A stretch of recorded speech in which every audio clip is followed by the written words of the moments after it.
ရွှေ audio book channel လေးကိုနားဆင်အားပေးနေကြတဲ့ချစ်ရတဲ့ပရိသတ်များအားလုံးပဲမင်္ဂလာပါရှင်။ကျွန်မကတော့ဖြိုးပါ။ဖြိုးကတော့ဒီနေ့မှာပရိသတ်တွေအားလုံးအတွက်တင်ဆက်ပေးသွားခြင်းနဲ့အချစ်ဇလံကောင်းလေးရတော့ဘိုလီရဲ့အချစ်နေမြေဆိုတဲ့ဇလံကောင်းလေးရဲ့အစားဆုံးကိုတင်ဆက်ပေးတော့မှာပဲဖြစ်ပါတယ်။ဇလံလေးမတင်ဆက်ခင်မှာကျွန်မတို့ရဲ့ channel လေးကို like and subscribe လုပ်ထားဖို့မမေ့ပါနဲ့နော်။ကဲဒါဆိုရင်တော့ဇလံကောင်းလေးကိုအခုပဲစတင်ပြီးတော့တင်ဆက်ပေးသွားကြပါမယ်။အေယာဝတီတိုင်းနေမျိုးလေးတစ်မျိုးဟေးငါတို့မျိုးပြီးရလားပြောင်းလာတယ်ဘိုးလေးတီကြီးမော်ကွန်းသိတယ်မဟုတ်လားအဲ့ဒါအခုရန်ကုန်မှာမင်္ဂလာဆောင်ပြီးသူ့ဇနီးကိုပါဒီစကန်ကိုခေါ်လာတယ်တော့ဟေးဟုတ်လားအမလေးငါတို့အသေးတွေကွဲပါပြီတော့တို့မျိုးကိုရဲကိုချောချောလေးပြောင်းလာလို့တနေ့ရဲစကန်နာအတုတ်ဆိုင်လာလာစားပါတယ်အခုတော့တင်းရမိန်းမပါဒီမျိုးကိုခေါ်လာတဲ့လားမြို့ကန်လူတွေကညနေပိုင်းလမ်းဘေးအတုပ်ဆိုင်မှာမုတ်ဖတ်တော့အပူရှာဘူးတိုးတိုးစားကြရင်စကားစမြည်ပြောနေကြပါတယ်။အားလုံးကတယောက်တစ်ပေါက်စနေကြပေမဲ့ခက်တာဖြူဆိုတဲ့မိန်းကလေးကတော့ဘိုးလေးတီကြီးမိန်းမရတဲ့တည်င်းကြားကလေးကမျက်နှာမကောင်းတာအမှန်ပါ။ဘိုးလေးကဒီနယ်ကိုရောက်ကလေးကခက်တာတို့ဦးလေးဥက္ကဋ္ဌနဲ့ရင်းနှီးတဲ့ဆက်ဆံရေးရှိတော့အိမ်ကိုအဝင်ထွက်ရှိလေတေတခိုးချေရတဲ့ဘိုးလေးကအခုတော့မိန်းမရပြီလေလား။ဟွန်းနှွေဒီမှာမနေချင်ဘူးနော်ဦးမော်ကွန်မနှက်ပြန်ပြတ်မင်းရှန်ကုန်မှာကြံနေခဲ့မယ်လို့ပြောတဲ့ဟာကိုလူကိုမရမကဒီနေကိုအတင်းခေါ်လာတယ်မနေချင်ဘူးဘလို့နေရမလဲအိမ်ချင်းချင်းလေးနဲ့နှက်ခမ်းစုကဆိုဖာပေါ်မှာထိုင်ပြီးကြည်ကြနေတဲ့မင်းကလေးဟာမနက်ကသူနဲ့ရန်ကုန်မှာမင်္ဂလာဆောင်ပြီးအခုသူတာဝန်ကျတဲ့စီကိုခေါ်လာခဲ့တဲ့သူ့ရဲ့ဇနီးလေးရှင်းခန့်ຫນွေဦးဆိုတဲ့မင်းကလေးပဲဖြစ်ပါတယ်လွန်ခဲ့တဲ့တနေ့ကသူမြင်ချင်းသဘောကျမိလို့လိုက်ဆောင်ဆန်းရာຫນွေဦးရဲ့မိဘတွေကသူ့မိဘတွေနဲ့အတိမို့မိမိကိုသူຫນွေဦးကိုသဘောကျကြောင်းပြောတော့လူကြီးချင်းစကားပြောကြပြီးစစ်ဆက်ထားခဲ့ပြီးအခုမင်္ဂလာဆောင်ထားကပူပူနွေးနွေးပင်ရှိလေတယ်။ဒါတောင်သူမကသူ့ကိုလက်မထက်ချင်ဘူးညှင်းဆန်သေးတယ်။အန်တီတီတာမိုးကအတင်းအကျပ်ပြောပြီးလက်ထက်ခိုင်းလို့သာသူမကလက်ခံခဲ့တာ။လိုင်းကန်းတွေမှာရဲသက်သားတွေနေရပြီးတီကြီးမော်ကုန်းကအရာရှိဆိုတော့အရာရှိအိမ်တော်တွေနေတဲ့တစ်သားလုံးချင်းအိမ်လေးထဲမှာနေရတယ်။အခုထိရေမချိုးပဲနှက်ခမ်းဆိုပြီးထိုင်နေတဲ့ຫນွေဦးကိုကြည့်လိုက်ခါတီကြီးတစ်ဖက်လက်ပြောင်းလိုက်မိပါတယ်အိမ်နောက်ကဲအမီပစိပတ်ဆက်တွေပြောမနေနဲ့ဒီမှာရန်ကုန်မှာလို့မဟုတ်ဘူးခဏနေမိပြတ်တော့မှာရေချိုးတော့ဝေစားအိတ်တွေရွှေ့ပြီးပြီဟိုမှာမိုးတွေညို့လာပြီတွေ့လားခဏနေမိုးရွာတော့မယ်ထင်တယ်ဦးမော်ကွန်ဘက်ကိုပေဆောင်ဆောင်နဲ့လှည့်ကြည့်ပြီးဒီမှာရေချိုးကမရှိဘဲနဲ့နှွေရဘလို့ချိုးရမလဲတီကြီးတပြင်းချလိုက်ခါသူမအနာကိုသွားပြီးလက်ကဝတ်ကလေးကိုစုပ်ကိုင်ကလာဒီမှာရေချိုးခန်းမင်းကိုကလွဲပြီးဘယ်သူမှမမြင်ရဘူးရန်ကုန်အိမ်ကရေချိုးခန်းလို့တော့မဟုတ်ပေမဲ့နောက်ဆိုမင်းနေသားကြသွားမှာပါဟွန်းမချိုးနှွေမချိုးတတ်ဘူးဦးမော်ကွန်တီကြီးကြကြီးကြောင်ကြနေရဲ့နှွေကိုကြည့်ပြီးပစောင်ရှာထိုးလိုက်ကညစ်ကြဲကြဲပြုံးလိုက်ပြီးသူမကိုလေးကိုရေချိုးခန်းထဲတွန်းထည့်ပြီးသူကအတူဝင်လိုက်ကကော်စလာရီယာရေကိုရေခွက်ပြည့်ရေခတ်လိုက်ပြီးနှွေခါလေးကိုလက်တစ်ဖက်ဖြင့်တင်းကျုံဖက်လိုက်ခါရတယ်ဒီလိုချိုးမယ်နောက်ဆိုမင်းချိုးတက်သွားပြောပြီးနှစ်ယောက်သားကိုပေါ်ရေခက်ခဲ့ပြီးလောင်းချလိုက်တော့ဟင်းမချိုးချင်ဘူးရေကတတ်မှန်မသိမတတ်မှန်မသိနဲ့ကို့ဘာသာကိုချိုးတီကြီးပိုးပြီးရွက်လိုက်ခါရေတွေခတ်ပြီးသူမကိုပေါ်ခဏခဏလောင်းချလိုက်တယ်ည8 နာရီစားချင်အောင်ပန်းကတ်တွေနဲ့ထောင်ထားတဲ့မင်္ဂလာဦးအိပ်ရာတွေနှွေညက်နေရရေချိုးတဲ့ကိစ္စနဲ့ပတ်သက်ပြီးစိတ်ဆိုးပြီးတော့ဝင်ပြီးတော့အိတ်ချင်အောင်စောင့်နေလိုက်တယ်ရေမချိုးချင်ပါဘူးဆိုလူကိုအတင်းရေချိုးပေးပြီးအခုကြာသူကနှွေကိုဒီတသားအိမ်လုံးချင်းလေးတွေထားခဲ့ပြီးသူကြတော့ဆိုင်ကယ်တစ်စီးနဲ့အပြင်ထွက်သွားတာအခုထိပြန်မရောက်လာသေးဘူး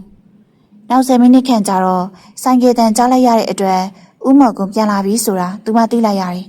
ဒါကြောင့်စောင်းကောင်းပြီးခြုံလိုက်ကအိတ်ချင်အောင်စောင်းနေလိုက်တယ်တီကြီးဆိုင်ကယ်ရက်လိုက်ပြီးအိမ်ထဲဝင်လာတော့မိရောက်မိန်ပြအောက်မှာမင်္ဂလာဦးအိတ်ရာပြင်ထားတဲ့ခြံတောင်တွေစောင်းကောင်းပြီးခြုံအိတ်နဲ့နှွေကိုတွေ့လိုက်ရတော့ရည်ကျင်မိသွားပြန်တယ်ဒီကောင်မလေးဘာရီညံနဲ့မြောင်းမလဲမသိဘူးသူအပေါ်တက်ဝစ်ထားတဲ့ကြာကင်ကိုချွတ်လိုက်ပြီးအဝတ်တန်းမှာချိတ်လိုက်ကခြံတောင်ထဲဝင်လာခဲ့လိုက်ရင်နှွေအိတ်နေပြီလားမင်္ဂလာဦးညမှာကို့ကိုမဆောင်မင်းအိတ်နေရဲ့ပေါ့ဟုတ်လားနှွေအနာတုက်ကလာတဲ့ဦးမော်ကွန်းကြောင့်နှွေကြောက်လန့်လာရကအသားတွေပင်တုံကျင်လာသလိုဖြစ်လာရတယ်နှွေအမလေးစောင်းဆွဲခွာချလိုက်တာမို့နှွေလန့်သွားရကထအော်မိလိုက်တယ်ဟာဖြည်းဖြည်းအော်ပါနှွေရတော့ကြအခြားလူမျိုးဆောင်နေအရာရှိဆောင်အားလူတွေကကိုတို့တမျိုးထင်နေအောင်မင်း သူ့ထံကဘီယာနဲ့လိုရင်မွေးနဲ့လိုရနေရမို့နှွေမျက်မှောင်ကျုပ်လိုက်ပြီဥမော်ကအရက်တွေတောက်လိုက်နှွေတာမကတ်နဲ့ဖေးจิตနာတိတ်ရှာတာပဲနှွေရအရက်တောက်လာတာမဟုတ်ဘူးကိုတို့ဒီမျိုးကဥက္ကဋ္ဌအိမ်မှာကိစ္စရှိလို့လူစုကြိုင်နည်းနည်းပါးပါးတောက်လာတာပါပြောရင်နှွေကိုလေးကိုခါလေးရဆွဲပွေကသူ့နာကိုကတ်လိုက်တော့အိုးဥမော်ကဘာလုပ်တာလဲဖေးနှွေပင်မလို့အိတ်မလို့တီကြီးမလွတ်ပေညစ်ကြဲကြဲဖြစ်သူမကိုလေးကိုပလက်အနေထားရအောင်ထားလိုက်ပြီးသူ့အပေါ်ကအုံမိုးလိုက်ခါမင်္ဂလာဦးညဒီတိုင်းအိပ်ရအောင်ကိုကအယူလားကန်တူးလားသူ့စကားကြောင့်နှွေးမျက်နှာလေးရဲသွားရကမသိဘူးဖေးမထိနဲ့နှွေအိတ်မလို့ခက်ဆော့စွာလေးဖြစ်နေတဲ့နှွေအတန်ကြောင့်သူမမျက်နှာလေးအနာတိုးသွားလိုက်ခါမင်းအတန်အခုတောင်အဲ့လောက်ကျနေခဏနေကိုတို့တခုခုလောက်တဲ့အခါမင်းအတန်အရန်ကျလာတဲ့အခါလိုင်းကလူတွေအကုန်လုံးလာချောင်းကြိုင်ဘယ်လိုလုပ်မလဲဟင်ဥမော်ကပါရီပြောနေရလေဖေးနှွေမနေတတ်ဘူးသူ့ရင်ဘက်ကိုအတင်းတွန်းထုတ်နေတဲ့နှွေးလက်တွေကိုအိယာထက်ဖိချုပ်ထားလိုက်ပြီးအလောက်စွာနေနှက်ခမ်းလေးတွေကိုအပြစ်ပေးမှထင်နေဟမ်သူမမျက်နှာကိုငုတ်ကြလာတဲ့ဥမော်ကမျက်နှာကြောင့်နှွေးမျက်လုံးလေးတွေမိတ်ပစ်လိုက်ပြီးဘဲညာကောင်းရင်ကရှောင်နေပေမယ့်တိတ်ဆိတ်သွားတဲ့အခန်းငယ်တွေမီးရောင်အချို့ပိတ်ကျသွားပြီးစားချင်အောင်လေးတွေတွန်းတိုးရုံးကန်ရင်မင်္ဂလာဦးညကိုဖျက်ဆီးနေခဲ့ကြပါသည်မနက်6 နာရီထိုးတာနဲ့ဒီကြီးကနိုးနေကြမှုမျက်လုံးလေးတွေပွင့်လာရင်သူ့ဘေးဘက်ကိုကြည့်လိုက်တော့သူ့ကိုကြောပေးအိတ်နေတဲ့ဖွေးနှူးတဲ့ကြောပြင်ပြောင်ပြောင်လေးကိုမြင်လိုက်ရတာမို့သူပြုံးလိုက်မိရဲ့လူဆိုးမလေးသူ့ကိုဆိုအမြဲကြက်တိုက်ဖို့ပဲစဉ်းစားနေရသူအသာထလိုက်ရင်ကြောပြင်လေးကိုနှက်ခမ်းညွညိုတွေနဲ့အထီးကန်နှမ်းလိုက်ပြီးခြေနှောင်မှပြီးထွက်လာခဲ့လိုက်တယ်မျက်နှာသေးသွားတိုင်းကိုလက်တန့်စင်မိရနဲ့သူမစားဖို့မနှက်စာကိုသူကိုယ်တိုင်ပဲပြင်ဆင်ပေးလိုက်ရတယ်သူမကဘာမှချက်တက်တာမဟုတ်ပြီထမင်းကြော်တွေကိုကြောက်ကြောင်တေးသေးလေးတွေလှိထည့်လိုက်ကကြော်လိုက်ပြီးတခွားချင်လေးလှုပ်ပေးလိုက်တယ်ပြီးမှအိမ်အောင်တဲ့လိုင်းကန်းထဲကရဲမိအချို့ရဲတက်သားတွေရဲ့ဇနီးအချို့နဲ့ကျုံတလို့ဈေးမှရအောင်မင်းသူမကဈေးလေဝတ်တက်အောင်မှာမဟုတ်ဘူး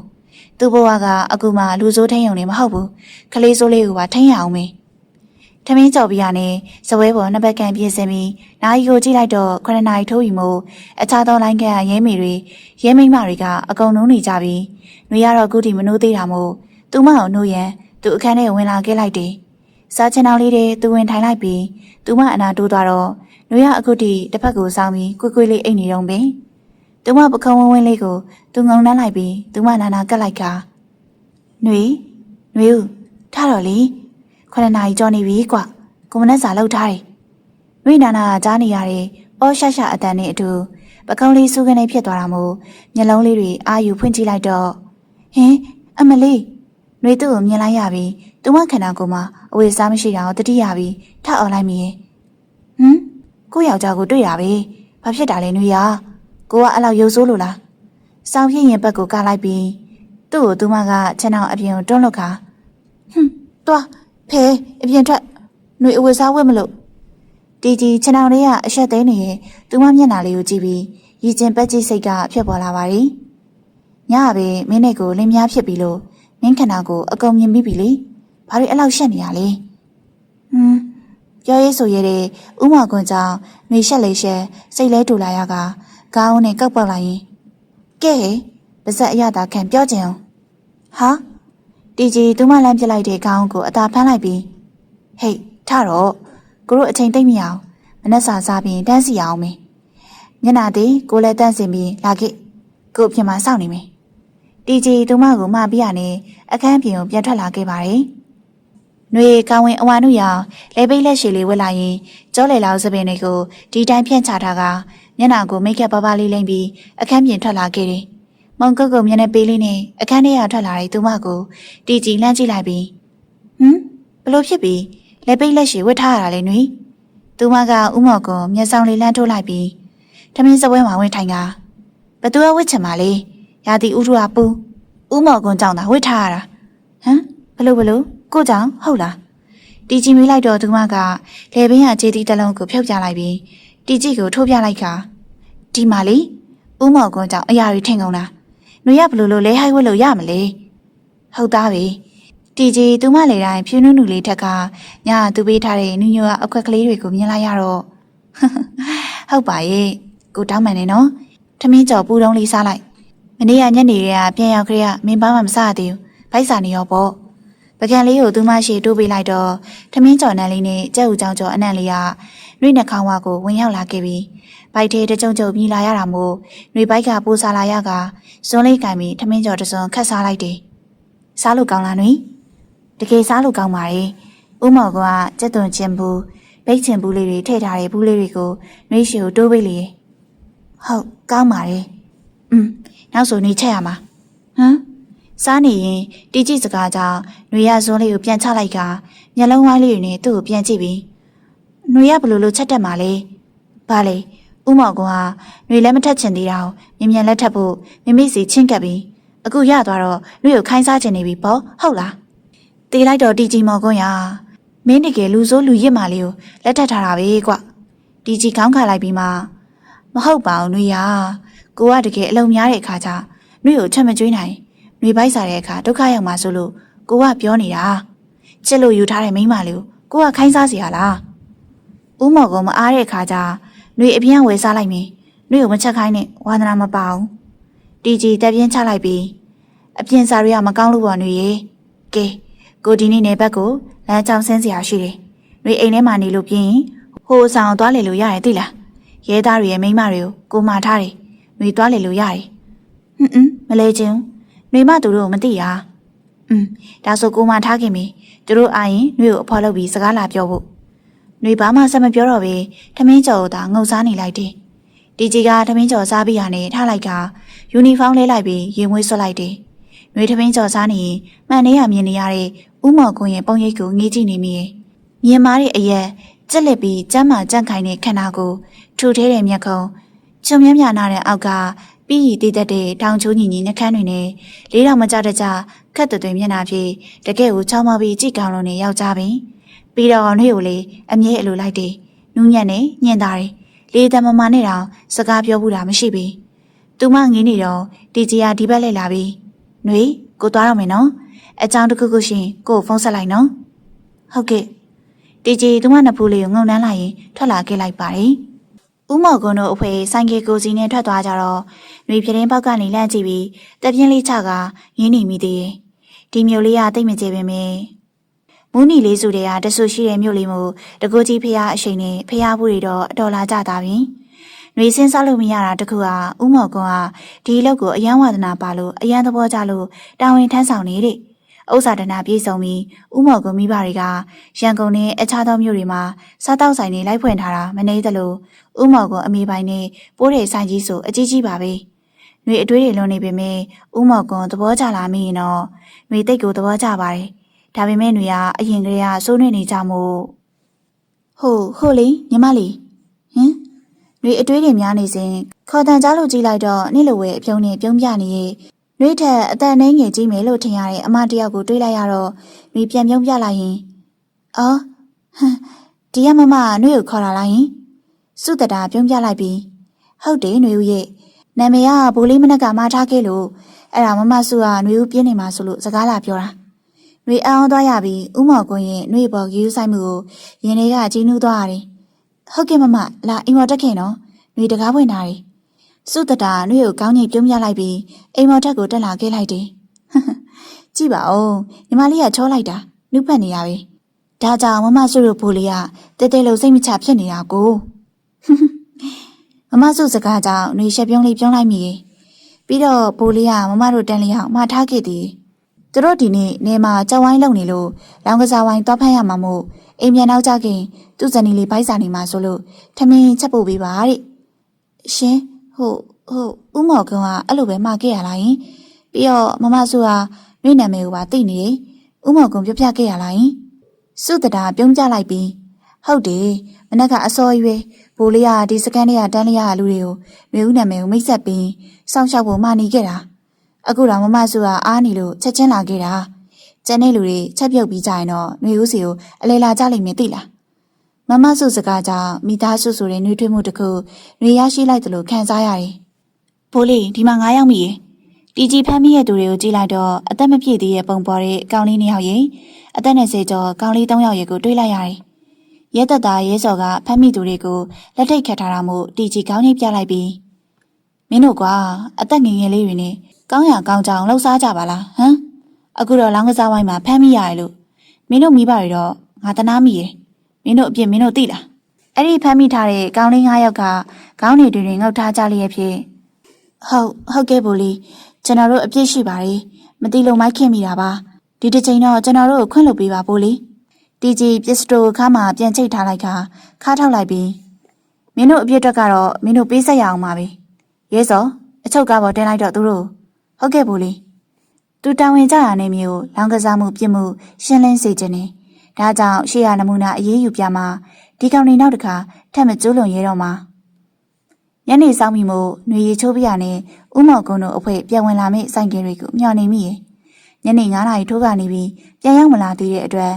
ຫນွေစိတ်ပူမိတာတော့အမှန်ပါပဲရွာဘက်ကိုဆင်းရမှာဆိုတော့ဥမော်ကုန်းများလူရန်ကားတွေကြောင့်တခုခုဖြစ်သွားရင်မဟုတ်ပါဘူးမဖြစ်တော့ဘူးသူမတယောက်တည်းအတွေးနဲ့ပြရခတ်နေရပါတယ်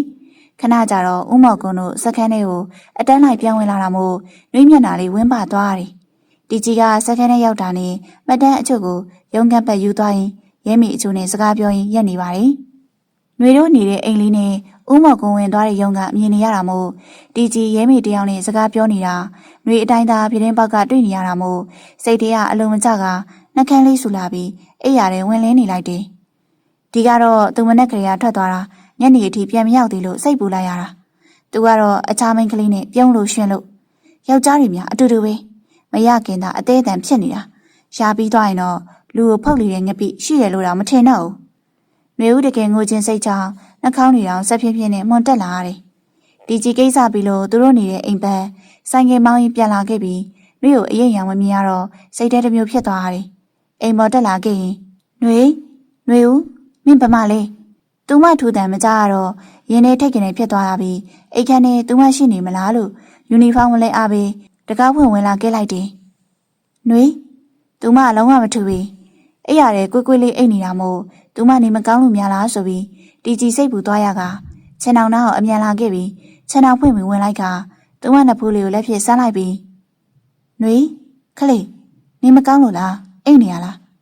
စိုးရင်တကြီးမင်းနေတဲ့ဥမော်ကွန်လက်တွေကိုနှွေရပုတ်ချလိုက်ပြီးထထိုင်လိုက်ကဖေးနှွေသားမထိနဲ့မနှက်ပြန်နှွေရန်ကုန်ပြတ်မင်း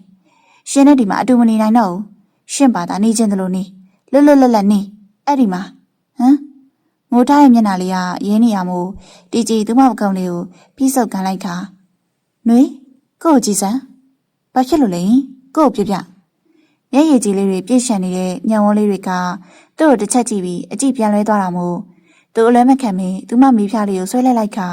နတ်ပူးလေးကိုဖွားနမ်းလိုက်တယ်ဖေးမနှမ်းနဲ့နှွေကိုအဲ့ဒီမှာဟိုရဲမိမမနဲ့ဥမော်ကွန်တရနေတာပြုံးရွှင်နေရပဲနှွေတောင်လာမထိနဲ့ဖေးနှွေစကားကြောင့်တီကြီးပါဇက်ဟောင်းသာဖြစ်သွားရကဘလို့နှွေကိုကဘေးရဲမိနဲ့တရနေရပြန်ပြောပါအောင်ခလေးသူမပကုံးလေးကိုစုပ်ကင်ထားပြီးထပ်မီးလေဥမော်ကွန်အခုမှရှင်ရိုးချင်အောင်စောင်းမနေနဲ့နှွေရတော့လေတနေ့လုံးပြန်မလာလို့သူ့ကိုစိတ်ပူလိုက်ရတာသူကတော့စကန်နဲ့ပြန်ရောက်တာနဲ့အခြားမိန်းကလေးနဲ့ပြုံးပြော်ပြီးစကားတွေပြောနေလိုက်တာများပါဇက်ကတော့နဲ့ထင်တက်ချိတ်တော့မတက်ပဲဒီကြီးအခုမှနှွေဖြစ်ပြနေတာကိုသဘောပေါက်လာပြီးမျက်နှာကပြုံးရောင်တန်းလာကမျက်ခုံပြပြလေးကိုဖွားလေးနမ်းလိုက်ပြီးသိပြီအခုနရင်းမိတန်တာလေးနဲ့စကားပြောနေတာနှွေစိတ်ဆိုးနေရလားအဲ့ဒါကိုတို့ဖမ်းမိလာတဲ့လူငယ်တွေအကြောင်းပြောနေရပါခလေးရေဒီကလေးလေးတယောက်ကိုချစ်လို့မွားလို့လူကြီးတွေအပိုင်ချုပ်ပြီးမရမကလက်ထက်ထားရတာဖြစ်နိုင်လေသွားလီရပါဇက်ထဲကိုငုံပြီးတောင်ခေါ်သွားခြင်းသေးမဖြစ်လို့သားဖဲ့ပါအပူရီလူကိုတနေ့လုံးပြစ်ထားပြီးတော့များအော်ခက်ပြီဒီတော့ချစ်လွန်လို့တဲတဲလုံနေရတော့မယုံကြည်စမ်းလာခဲ့တက်တည်ပြမယ်ဥမောင်ကဘာလုပ်တာလဲဖဲ့နော်ပြောနေရင်နှွေအတန်လေးတိတ်သွားရပြီးအသက်ရှူတန်ပြင်းပြင်းတွေပဲအခန်းထဲမှာကြားနေရပါတယ်နှွေထတော့စိတ်မကောင်းနေတော့ကိုတို့ခဏနိုင်မထုတ်ခင်ကန်းသားလေးချင်းထွက်ခံရအောင်တီကြီးစကားကြောင့်နှွေစိတ်ကောက်နေရမှမျက်နှာလေးပြေရော့သွားပြီးထထိုင်လိုက်ခါဒီမြို့မှာကန်းသားရှိလို့လားမုံကုတ်ကုတ်မျက်နှာလေးကသူ့ကိုပိကက်ကက်နဲ့ကြည့်ပြီးမေးလိုက်တာမို့တီကြီးရှင်မြောမြောပချိုက်တစ်ဖက်ပေါ်အောင်ရည်ပြလိုက်ပြီးရှိတာပေါ့ကွအေယာဝတီမြေကျောင်းမဲလေးနှွေရဲ့ရှိတယ်ပြီးတော့တကူကြီးဖျားတဆူလေးရှိတယ်ကိုမနဲ့ပြန်ညနေကြမှာဖျားလိုက်ပို့မယ်အခုကကန်းသားကိုသွားကြမယ်လိုက်ပါလားပြုံးဆဆမျက်နှာဖြင့်တီကြီးကမေးလာတာမို့မီးမြဆောင်ထိုးလိုက်ပြီး လိုက်ပဲနေမလားဒီမှာတနေ့လုံးပိတ်လောင်နေတာအချုပ်သားကြနေရပဲဦးဟုတ်ပါပြီဒါဆိုရေချိုးတော့ညနေကျရင်ကန်းနာပြန်လိုက်ဝတ်သားထုတ်ထုတ်ဝေကျွေးမယ်ဒီတစ်ခါတော့သူမမျက်နှာကသူသိမ့်မြင်ခြင်းနဲ့တောဖြူဖြူလေးပေါ်တဲ့အထိသူမပြုံးရလိုက်ပြီးအခုနာကတီကြီးအတင်းဖက်နှံလို့တွန့်ကြေကုံနဲ့အင်ကြီးတွေကိုဆွဲချကထားရလိုက်ပြီးဥမော်ကွန်တကယ်ပြောနေရလားကိုညာဘူးလို့လားအဲဆိုပြီးရောຫນွေအရင်ရေချိုးလိုက်အောင်မယ်နော်ပြုံးဆဆမျက်နှာလေးကအခုကြတော့လေခလေးတယောက်လိုမပြေးရုံတမင်ရေချိုးကန်းဘက်ကိုရှောက်သွားလေတီကြီးချစ်မဝစွာကြည့်နေလိုက်ပြီးယူနီဖောင်းကိုချွတ်လိုက်ပြီးပစိုးတထဲလဲလိုက်ကအိမ်တကားကိုပေးလိုက်တယ်ရေချိုးရဲ့နေရာကအိမ်နောက်ဘက်မှာတွဲလေးရဲ့တိဆောက်ထားကအုတ်နေရန်ကပေးထားတာမို့သူမတို့ရန်ကုန်ကအိမ်လိုရေချိုးကန်းမဟုတ်ပေမဲ့လုံခြုံနေ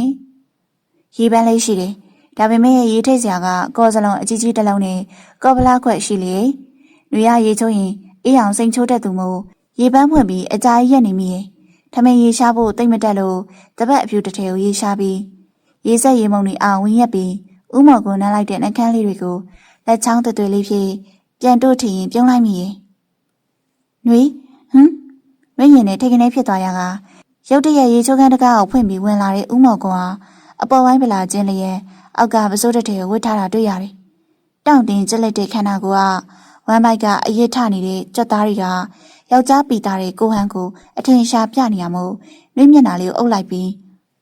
ဥမော်ကွန်ဘာဝင်လောက်တာလေအခုပြန်ထွက်နှွေရေချိုးလို့မဝသေးဘူးလေအတန်အရန်ကျင်ပါဆိုလို့နှွေအတန်ကိုထိမ့်ပြောပြီးသူ့ကိုရေချိုးကန်အပြင်ထွက်ရင်ပြောလိုက်ပေမဲ့တီကြီးကတလန့်ချင်းသူမအနာကိုရှောက်လာကနှစ်ယောက်အတူချိုးမယ်လေနှွေရဲ့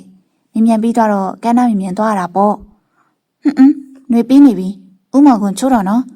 ပြောရင်အနားရောက်လာတဲ့ဥမော်ကွန်ကြောင့်နှွေရေပန်းအောက်ကထွက်လိုက်ပြီးရေချိုးကန်ပြင်ဘက်ကိုထွက်ရင်ပြင်လိုက်တာမို့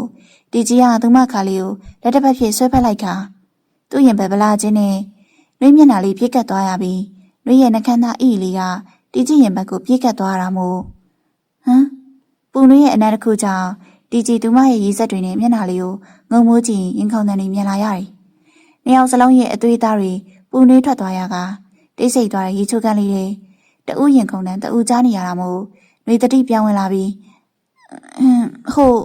နှွေအဝတ်စားသွားလိုက်အောင်မယ်နော်။သူမထပ်ပြီးလှည့်ပြေးပေမဲ့ထပ်ပြီးမလွတ်မြောက်နိုင်တော့ပဲတီကြီးရဲ့တမရဲ့လက်တစ်ဖက်ကခါးလေးကနေဆွဲမာပြီးနံရံမှာဆွဲကပ်လိုက်ပါတယ်။နှွေသူမကိုစူးစူးဆက်ဆိုင်ကြည့်နေတဲ့ဥမောင်ကွန်ကြောက်လဲကြောက်ရှက်လဲရှက်လာရကမျက်ရည်တွေရွဝဲလာရတယ်။နှွေမင်းတိတ်လာတာပဲမလောက်နဲ့ကန်းနာသွားမယ်ဆိုသူပဲပြောပြီးတော့ထိတ်လန့်တုံရင်ရဲ့အတန်လေးတွေကတီးကြည့်နာတဲ့တိတ်ကိုချိုးသားနေတယ်လို့ပင်သူမစီကရနေတဲ့လာဗင်နာဆက်ပြာနန်းလေးကိုတီကြည့်ရှူရှိုက်လိုက်ရင်နှကမ်းမလေးစီဥတီလာကနှွေမင်းနှကမ်းလေးရလေဘလောက်နန်းနဲ့နန်းလို့မအောင်သိလားတိုးတက်တဲ့ဥမော်ကွင်းရဲ့စကားတန်ကနှွေးမျက်နှာနဲ့ထိကက်လာရကသူမဘာစကားတခုံးမှပြန်မပြောနိုင်ခင်သူ့နှကမ်းညူညူတွေကြားရောက်ရှိသွားရကတီကြီးကသူမရင်ဘက်ကပတ်ထားတဲ့တပတ်လေးကိုဖြီးချလိုက်တာမို့ဘာစကားတန်မှထွက်ခွင့်မသားပဲတပတ်ကလေးကနှွေတို့နှစ်ယောက်ရဲ့ခြေထောက်ပေါ်ပြေးကျသွားရကနှွေမျက်လုံးတွေအတင်းဖိမိတ်လိုက်ပြီးကြောင်းလန့်တကြားဥမော်ကွန်းရဲ့ကြောပြင်ကိုဖက်တွေထားမိရဲ့အချစ်တီနေရမရွေးပင်နှွေကို့စိတ်ဆိုးနေတော့လားကန်းနာရောက်တဲ့အထိနှွေကိုမနေချော့မခေါ်လာရတယ်ရေချိုးကန်းတဲ့ကိစ္စကြောင့်သူ့ကိုစိတ်ဆိုးပြီးနှွေရမိတ်ကက်တနခါမလိမ့်မင်းမျက်နှာပြောင်ဖြစ်သူခေါ်တဲ့နောက်လိုက်လာခဲ့ခြင်းဖြစ်ပါတယ်PCA ဆိုင်ကယ်မှုတီကြီးကလူရှင်းတဲ့နေရာမှာရက်ပြီးနှွေကိုဆိုင်ကယ်ပေါ်မှာထိုင်ခိုင်းကသူကဆိုင်ကယ်မလဲသွားစီရင်ထိန်းထားလေမိုးချုပ်ကားစားမှုကန်းနာကလေးတဖြူဖြူနဲ့အတော်အောင်နေလို့ကောင်းပါတယ်သူတို့လိုပဲအခြားသောလူငယ်ကလေးတွေစုံထဲတွေကလည်းကန်းနာကရေကာတာအုပ်ရိုးပေါ်မှာထိုင်နေစားကြတောက်ကြစကားပြောနေကြတယ်အခုထိသူမကသူ့ကိုစကားမပြောဘဲမျက်နှာကစူပုတ်ပုတ်ပုံစံပတ်သွားနေရတော့ရုပ်ကစိုးမသွားပြီတကယ်ချက်ဖို့ကောင်းနေသေးရမို့ဒီကြီးရနှစ်ဖူးလေးကိုမတိတတိနမ်းလိုက်တော့သူမကရင်ဘက်ကိုတွန်းထားပြီးဥမော်ကွန်ဘာလို့ပြန်ပြီလဲဟိုမှာလူတွေအများကြီးပဲတွေ့လားမြင်ကုန်မှာပေါ့အရှက်ကိုမရှိဘူးခက်ကြိတ်ကြိတ်ပြောလာရင်သူမအတန်ကြောင့်သူ့မှာပြုံးထိထိဖြစ်သွားရပြီကိုမိန်းမကိုနန်းတာဘသူ့ကိုရှက်ရမှာလဲနှွေရပြောပြန်ပြီတကယ်ပြောနေတာနှွေရဲ့အချိန်မြေနန်းချင်နေတာမနေထိန်းထားနေရတာတီကြီးတိုးတိုးလေးကက်ပြောတော့နှွေမျက်နှာလေးရဲသွားရပြီ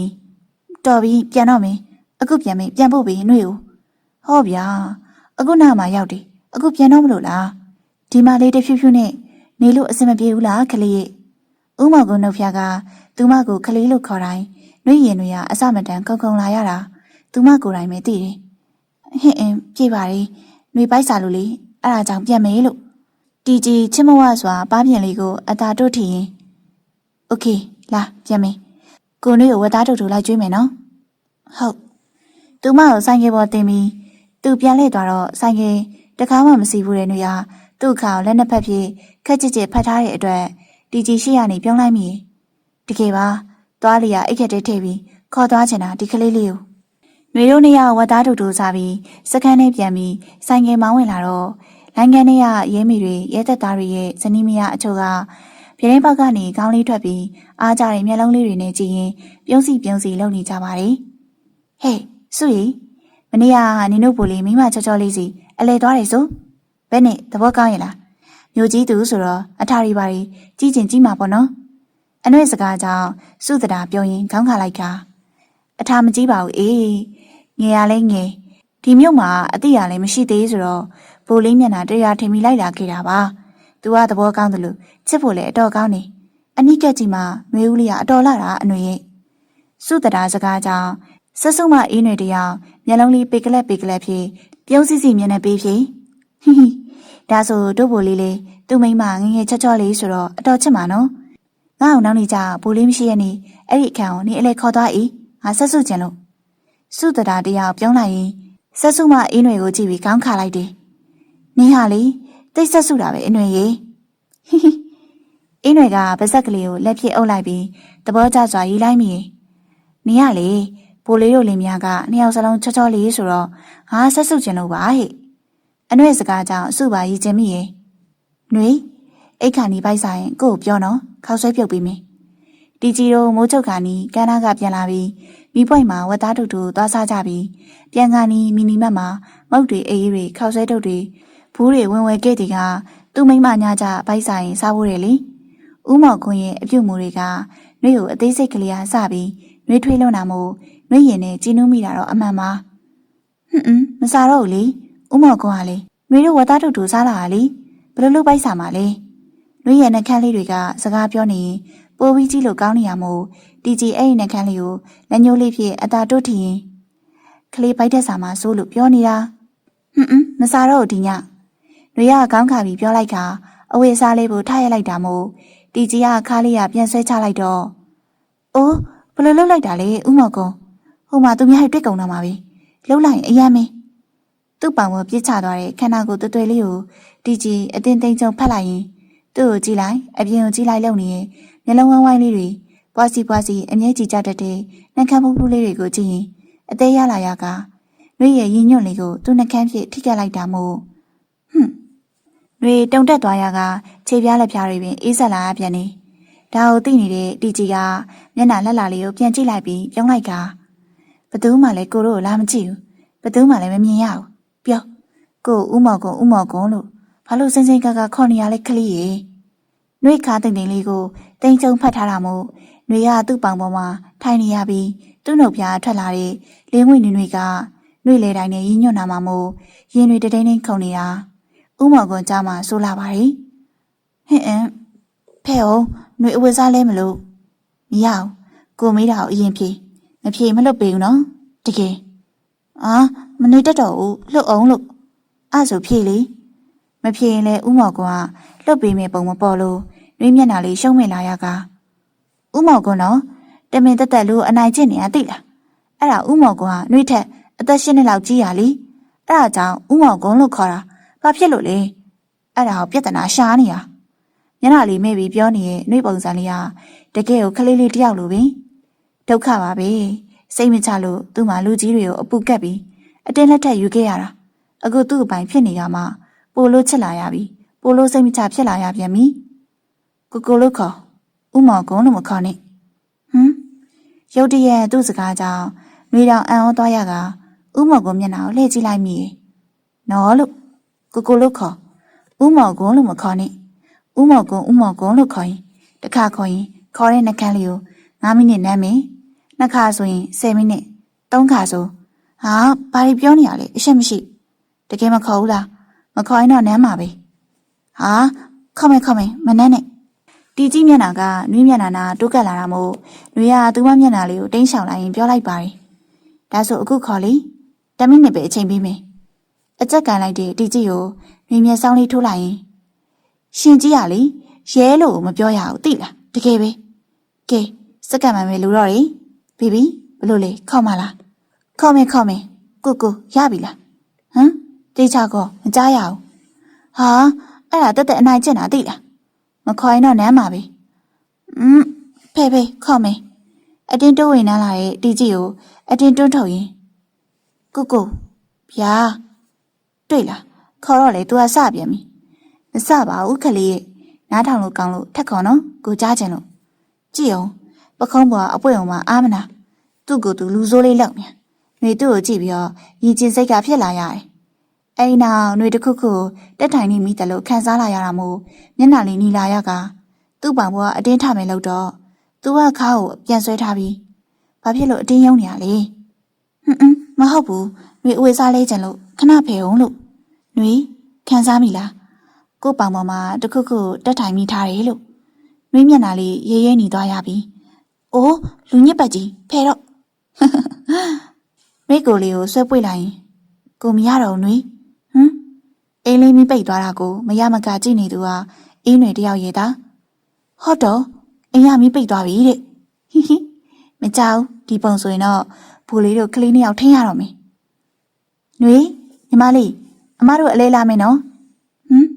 နှွေအဝေးစားတွေခောက်နေရင်အိမ်ရှိရစကားပြောတန်ကြလို့ထားကြည့်လိုက်တော့မမစုနဲ့အခြားမမတယောက်ကိုတွေးလိုက်ရတာမို့ပြုံးပြလိုက်တာအော်ဟုတ်လာလီမမတို့အိမ်မှာတက်ခဲ့ကြနော်အေးညီမလေးနှွေကအိမ်တကားဖွင့်ပြီးတော့မမစုနဲ့အတူအခြားမမတယောက်ကကျင်းတော့ပကံလေးကင်ပြီးအိမ်ထဲဝင်လာကြတယ်ထိုင်တော့မမတို့နှွေအဝတ်တွေဗီဒီယိုတွေကိုထည့်လိုက်အောင်မယ်နော်အေးညီမလေးရတယ်နော်မမစုတို့အားမနာနဲ့လှုပ်ရှားလှုပ်ဟုတ်ကဲ့မမစုအေးနဲ့တယောက်နှွေကိုကြည့်ပြီးပြုံးနေရမို့စုရလက်ဖြစ်တို့ကတတိပေးလိုက်ရင်ဟဲ့အနှွေဘာလို့အဲ့လောက်သဘောကျနေရလဲနှွေကိုကြည့်ပြီးဘာမှမဟုတ်ပါဘူးမမစုရဲ့ဘိုးလေးမိမကိုအခုမှအနိကသေးချမြင်မှုပါလေအဲ့ဒါကြောင့်ထင်ထားတဲ့တော်တော်လှလို့သဘောကျလို့ကြည်နေတာနှွေအဝေးစားတွေတိမ်ပြီးညာကဥမော်ကိုဝဲပေးထားတဲ့မုတ်တွေကိုယူလိုက်ရင်မမစုတို့စားရအောင်ယူလာခဲ့လိုက်တယ်မမစုနဲ့ဒီဘက်ကမမုတ်စားနော်နှွေတို့အိမ်မှာမုတ်ပေးရှိလို့လေရပါတယ်ညီမလေးရဲ့ဒီမှာမိတ်ဆက်ပေးအောင်မေ။ तू ကအေးနှွေတဲ့ရဲသားမိုးကြော်သူရဲ့မိန်းမ။ तू ကအခုနှွေတို့အိမ်ကနေလှမ်းမြင်နေရတဲ့လိုင်းကန်ညာဘက်တောက်မှနေရသိလား။အော်ဟုတ်ကဲ့မမတွေ့ရတာဝမ်းသာပါတယ်။အနှွေအားရပါရပြုံးပြပြီးခေါင်းညှိလိုက်တာ။ဟုတ်ကဲ့ညီမလေးတွေ့ရတာဝမ်းသာပါရဲ့နော်။မမကိုလေမမစုကိုခင်တယ်လို့ခင်လို့ရရဲ့နော်။ရင်းနီးပေါ့။နှွေပြုံးလေးရဲ့ခေါင်းညှိပြလိုက်ပြီးဟုတ်ကဲ့မမတို့နှွေကိုလေညီမလေးတယောက်လိုသဘောထားနိုင်ပါရဲ့နော်။အေးနှွေလေးရေစကားတွေပြောနေရမေ့နေတယ်ဒီမှာကျင်းတော့လေးစားလိုက်ပါဦးရွေးနေချမ်းလေးနဲ့တောက်အရန်ကောင်းတာသိလားအနှွေကအားရပါရစကားပြောတကယ်ကိုခင်ဖို့ကောင်းလာတယ်မမစုကတော့လူကြီးဆန်ပေမဲ့မိမမစုကိုလည်းခင်ပါတယ်ဒီအတိုင်းဝိုင်းလေးတွေရောက်တာတိတ်မကြသေးပေမဲ့နှွေအတွက်နှွေထွေးမှုခံစားမိပါတယ်ဟုတ်ကဲ့မမမနေနိုင်ဘူးဖြစ်နေရဲ့သိလားနှွေလေးကိုလေတခုလောက်မေးချင်လိုက်တာစိတ်မဆိုးတတ်ဘူးဆိုရင်လေရှင်ဟဲ့အနှွေမမအင်းနှွေစကားကြောင့်နှွေကတောင်းအမ်းသွားရပြီးမမစုကထတားလိုက်တာတွေ့ရတယ်မမစုကလေအနှွေတကယ်သိကျင်လို့ပါမေးမယ်နော်နှွေလေးအနှွေကိုစိတ်မဆိုးနဲ့နော်နှွေပြုံးလိုက်ပြီးရပါတယ်မေးပါမမရဲ့ဟိုလေညအနှွေလိုင်းကန်းကနေပြီးတော့နှွေလေးတွေကိုလှမ်းကြည့်နေတာအဲ့ဒါလေရုတ်တရက်တအိမ်လုံးမိပိတ်သွားတာတွေ့လို့လေဟဲ့နှွေလေးရေသေးပြီအနှွေစကားကြောင့်နှွေညကဥမော်ကွန်ဆိုတာကိုပြန်မြင်လာပြီးရှက်လုံးအားကြီးလို့တောက်လက်စာရီပါတီးသွားတယ်နှွေတီကိုရောက်လာတာအချိန်အားဖြင့်2လကျော်ပြီမို့လိုင်းကန်းတွေကရင်းမီတော်တော်များများနဲ့လေရင်းနှီးလာသလိုရဲသက်သားလေးတွေရဲ့ဇနီးမယားတွေနဲ့အတော်ရင်းနှီးလာတယ်လို့ဆိုရမယ်အရင်နှီးဆုံးကတော့မမစုပင်မမအနှွေကိုတော့နှွေကြောက်လာပါတယ်အခုနောက်ပိုင်းဥမော်ကွန်ပြန်လာလို့ရှိရင်နှွေပါလီမမအနှွေတို့လိုင်းကန်းကိုမြင်နေရတဲ့ပြတင်းပေါက်ကိုပိတ်ထားလိုက်ရတယ်နှွေခလေးဘာလုပ်နေရလဲအဲ့ဒီမှာတီကြီးကပြန်ရောက်လာချင်းအိမ်ထဲမှာနှွေကိုမတွေ့တာမို့နောက်ဘက်မိဖို့ဆောင်တွေဝင်လာလိုက်တော့ထမင်းပေါင်းလေးကင်ပြီးအလုတ်ရှုပ်နေတဲ့နှွေကိုတွေ့လိုက်ရတယ် နွေကကိုကိုအတန်ကြတော့လှည့်ကြည့်ပြီးချစ်စပွဲပြုံးပြလိုက်ခါကိုပြန်လာပြီအတော်ပဲနွေဒီမှာထမင်းချက်မလို့ပေါင်းတွေကိုရေဘလောက်ထည့်ရမလဲမသိလို့လေအဲ့ဒါစဉ်းစားနေတာတီကြီးနွေကိုကြည့်ပြီးတွားတန်းဖြူဖြူလေးတွေပေါ်တဲ့တီကိုပြုံးလိုက်ပြီးနွေရဲ့ထားလိုက်ပါလာကိုလုံးမေလာချထားလိုက်ကိုကလေးလေးကိုမခိုင်းရပါဘူးပြောရင်နွေနာကိုရှောက်သွားကနွေလက်ထရထမင်းပေါင်းကိုအသာချပြီးသူမလက်ကလေးကိုဆွဲကအိမ်ထဲကိုပြန်ဝင်လာခဲ့တယ်ကိုဖဲပေးအောင်လေပြန်လာတိုင်းကိုပဲနွေကိုချက်ကျွေးနေတာအဲ့ဒါအခုနွေပြန်ပြီးတော့ချက်ပေးကြလို့လေနွေကိုလေးကိုမန်တင်ကုံဘက်ဆွဲလက်လိုက်ပြီးနောက်ကခါတဲ့နေလေးကိုဖတ်လိုက်တော့နွေကိုလေးကသူ့ရင်ကိုနဲ့မြုပ်သွားရတယ်ဒီနေ့ဥက္ခရာသာမင်္ဂလာဆောင်ကိုတို့ဖိတ်ထားတယ်အဲ့ဒါအခုညပဲသွားလိုက်ကြရအောင်မနေ့ကျတော့ကိုတို့လမ်းကြောင်းရှိလို့လေမန်တေးရမြင်နေရတဲ့ကိုမျက်နှာကတကယ်ကိုယောက်ျားပြီးသားပြီးချောမောလုံးပါတယ်ကိုနဲ့စပြီးလက်ထက်ခါစားကလို့နွေကိုအပေါ်တိတ်မဆိုးဖြစ်တော့ပြီနွေပေါ်အရန်ကောင်းလုံးခဲ့တာမို့နွေဆက်ပြီးတော့မဆိုးချင်တော့တာလည်းပါပါတယ်နွေပါလိုက်ရမှာလားကိုလိုက်ရမှာပေါ့အဝေးစားလဲထားလိုက်နော်ရေချိုးလာအောင်မေခဏဆောင်နော်နွေဆန်နယ်လေးတွေကိုနမ်းလိုက်ပြီးတီကြီးရိုးချိုးကန်းနဲ့ဝင်သွားခဲ့တာမို့နွေရင်ဘက်ကလေးကိုဖိပြီးအသက်ဝဝယူလိုက်ခါအဝေးစားတွေထည့်ထားတဲ့ဘီရိုကိုဖွင့်လိုက်ပြီးမင်္ဂလာဆောင်မို့ကိုနဲ့သူမလိုက်ဖက်စွာဝင့်ရန်အဝေးစားကိုရွေးလိုက်တယ်သူမကမိုးပြရောင်ချိန်ဝမ်းဆက်ကလေးထုတ်လိုက်ပြီးကိုအတွက်ရှက်လက်ရှည်မိုးပြရောင်နဲ့ဘောင်းမီအနက်တထဲကိုထုတ်ထားလိုက်တယ်ပစိုးထုတ်မပေးဘူးဆိုတာကကိုကပစိုးတိတ်ဝက်လေးဝက်ထားမရှိတာကိုနှွေသိထားလို့ဖြစ်ပါတယ်ဟက်ခက်တာနင့်ကိုမိုးရံမင်္ဂလာဆောင်ဘိုးလေးတီကြီးတို့လည်းများလာမှဆိုဘေးရဝင်းမှာကမေးလိုက်တော့ခက်တာခက်ရဲပြုံးလိုက်ပြီးခေါင်းကြီးပြလိုက်တယ်ဖေဖေနဲ့ကအရန်ရင်းနေရလေဘိုးလေးနဲ့ကအေးဟဲအဲ့လောက်ရင်းနေရတော့တို့တငယ်ချင်းခက်တာလေးနဲ့မနှိစက်ဘူးဟဲ့အေးလေတို့ခက်တာလေးကလေဘိုးလေးမိမလောက်တော့လှပါတယ်ဟဲ့ဟဲ့ဝင်းမဘာတွေပြောနေရလဲအဖေကြရင်ငါ့ကိုစိုးမေတူတူပြောကြပါဟဲ့ဘိုးလေးကအခုဆိုလူမဟုတ်တော့မစကြနဲ့ပြန်ကြရင်မကောင်းခက်တာဖြူပြောတော့မှဝင်းမတို့အဖွဲဇက်ကလေးပူပြီးပါဇက်ကလေးကိုလက်ဖွားဖြင့်အသာအုပ်ပြီးမင်္ဂလာပန်းကန်းဖို့စီးနေလိုက်ကြတယ်အဲ့ဒီချိန်မှာဥက္ခရာဥတာထုကအိမ်ရှိကိုထွက်လာပြီးဘိုးလေးတို့လည်းများလာတယ်ဟဲ့ညကြည့်ထမဝိုင်းပြင်ထားအစင်သစ်အိမ်ပေါ်မှာမိမဖြစ်သူကိုလှမ်းပြောလိုက်တဲ့အတွက်ခက်တာတို့အဖွဲကြားလိုက်ရပြီးအိမ်ရှိကိုလှမ်းကြည့်လိုက်မိဟဲနောက်ကဘိုးလေးမိမလားလှလိုက်တာတော့ဖွေးဦးနုဖတ်နေရပြီဒါကြောင့်သူများတွေကပြောကြတာဘိုးလေးကသူ့မိမကိုချက်လိုက်တာမှတုံနေရပြီတဲ့ဟဲချစ်တာလည်းပြောမနေနဲ့လှလိုက်တာကိုလေကြည့်အောင်မင်းသမီးဝတ်မုံရွှေလားအောင်းမရတယ်တယောက်တစ်ပေါက်ပြောနေကြတဲ့ဝင်းမာနဲ့နင်းနေတို့ကြားခက်တာဘာမှဝင်မပြောပြီးဆိုင်ကရက်ပြီးအိမ်ထဲဝင်လာတဲ့ဘိုးလေးကသူ့မိမလက်ကိုဆွဲထားကအိမ်မော်တက်သွားတဲ့အထိပင်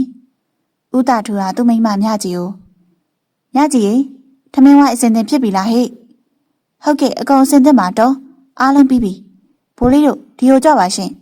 အမလေးကတော်လေးကလှလိုက်တာကွယ်အခုမှပဲကျမတို့မြင်မှုတော့တယ်ဘိုးလေးရေ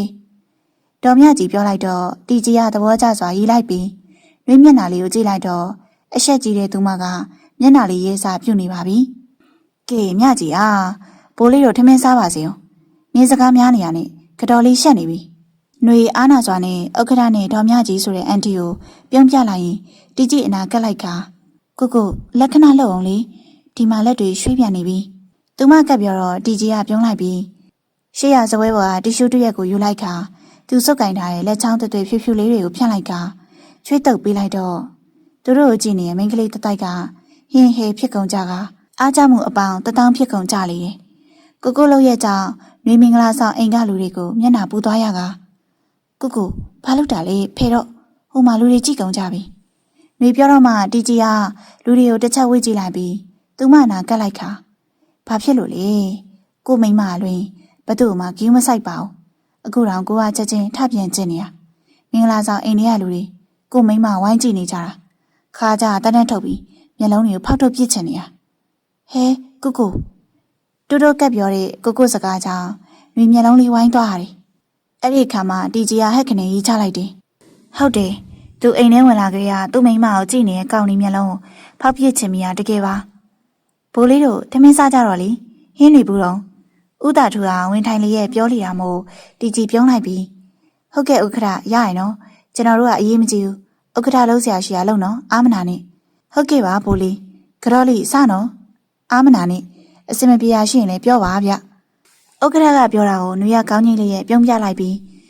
ဟုတ်ကဲ့ရှင်ຫນွေတို့အစင်ပြေပါရဲ့နော်ဥက္ကဋ္ဌတီကြီးကနှွေပကံနဲ့ဟင်းနေခတ်ထည့်ပြီးကຫນွေအဆက်တွေတိတ်မစားနဲ့နော်ဒါလေးစားဒါဝတ်သားအချိုချက်ဟုတ်ကူကိုတော်ပြီအယမ်းမထည့်နဲ့ဟင်းတွေຫນွေတိတ်မစားနိုင်ဘူးဥက္ကဋ္ဌအိမ်မှာဝိုင်းကူနေတဲ့လူတွေကအိမ်ပေါ်ကဘိုးလေးတို့လင်းများကိုသာဝိုင်းကြည့်နေကြတယ်ခက်တာတယောက်ကတော့ခွဲရကနေဆွေးမြေ့စွာခိုးကြည့်နေတက်ပြင်းလေးခိုးချလိုက်မိရဲ့တစ်ဖက်သက်အချက်ကပူလောင်လိုက်တာဘိုးလေးရဲ့ခက်တာတော့ပါပြီဒီဘဝတော့ဒီမြပါပြီຫນွေအိပ်ပြီလားဥက္ကဋ္ဌအိမ်ကပြန်လာပြီးတီကြီးကစကမ်းမှုနဲ့စကားပြောနေရမို့အိမ်ထဲတော်တော်ဖြစ်ပြန်ဝင်လာသေးရမို့ຫນွေကိုလည်းတန့်စင်ပြီးအဝေးစားလေးကခြံအောင်လေးဝင်ပြီးတော့တစောင်းလဲနေလိုက်ပါတယ်ခဏနေတော့ကိုခြံအောင်ဖွင့်ပြီးဝင်လာတာမို့သူကမျက်လုံးမိတ်ပြီးအိတ်ချင်အောင်စောင့်နေမိရဲ့ဟမ်နောက်ကနေဝင်လဲပြီးနှွေခါတင်တင်လေးကိုဆွဲဖက်ကသူ့ရင်ခွင်နဲ့ထည့်လိုက်ပြီးလေကုတ်ဖြူဖြူလေးကိုနမ်းလိုက်တာမို့နှွေကိုလေးတွန့်သွားတယ်ခလေးမအိပ်ဖဲနဲ့အိတ်ချင်အောင်မဆောင်ပါနဲ့ကွာနောက်ကနေအတင်းတိုးတိုင်နမ်းနေရမို့နှွေကိုလေးသူ့လက်ထဲတွန့်နေရကအာကိုမလုံနဲ့နှွေအိတ်ချင်နေလို့ဒီညဒီတိုင်းအိတ်တော့ဖေးမရပါဘူးဗျာဒီနေ့ကို့မိမဒီလောက်လာနေရဝိုင်းကြည့်နေတဲ့ကောင်လေးကိုတနက်နဲ့ပြစ်ချင်နေရမနေထိန်နေရတာသိလားဟမ်သူ့ဘာသာသူများကိုခေါ်သွားပြီးတော့အာဘာလုပ်တာလဲနှကန်းလေးချုံပြီးပြောနေရဲ့နှွေကိုလေးကိုဆွဲလိုက်တော့သူမကိုလေးကသူ့ရင်ခွင်အောင်ရောက်သွားရတယ်ပူနွေးနေတဲ့နှွေနှကန်းလေးကိုသူအပိုင်သိမ်းလိုက်ကလွန်မပေးသေးပဲပါးပြန်လေးနှစ်ဖက်ကိုဘဲညာဖိသိမ့်နေရင်အရန်လာတာပဲတို့ကပ်ပြောတဲ့ကိုလေးတန်းကြောင့်နှွေရင်ခုန်တန်းလေးမြန်လာရတယ်ကိုဒီညမရအောင်နော်နေပင်မန်းလို့ခဏလေးပဲလीနော်ဟင်ကိုခဏအောင်မယုံတကယ်ခဏလေးပါကွာနော်ခဏလေးပဲ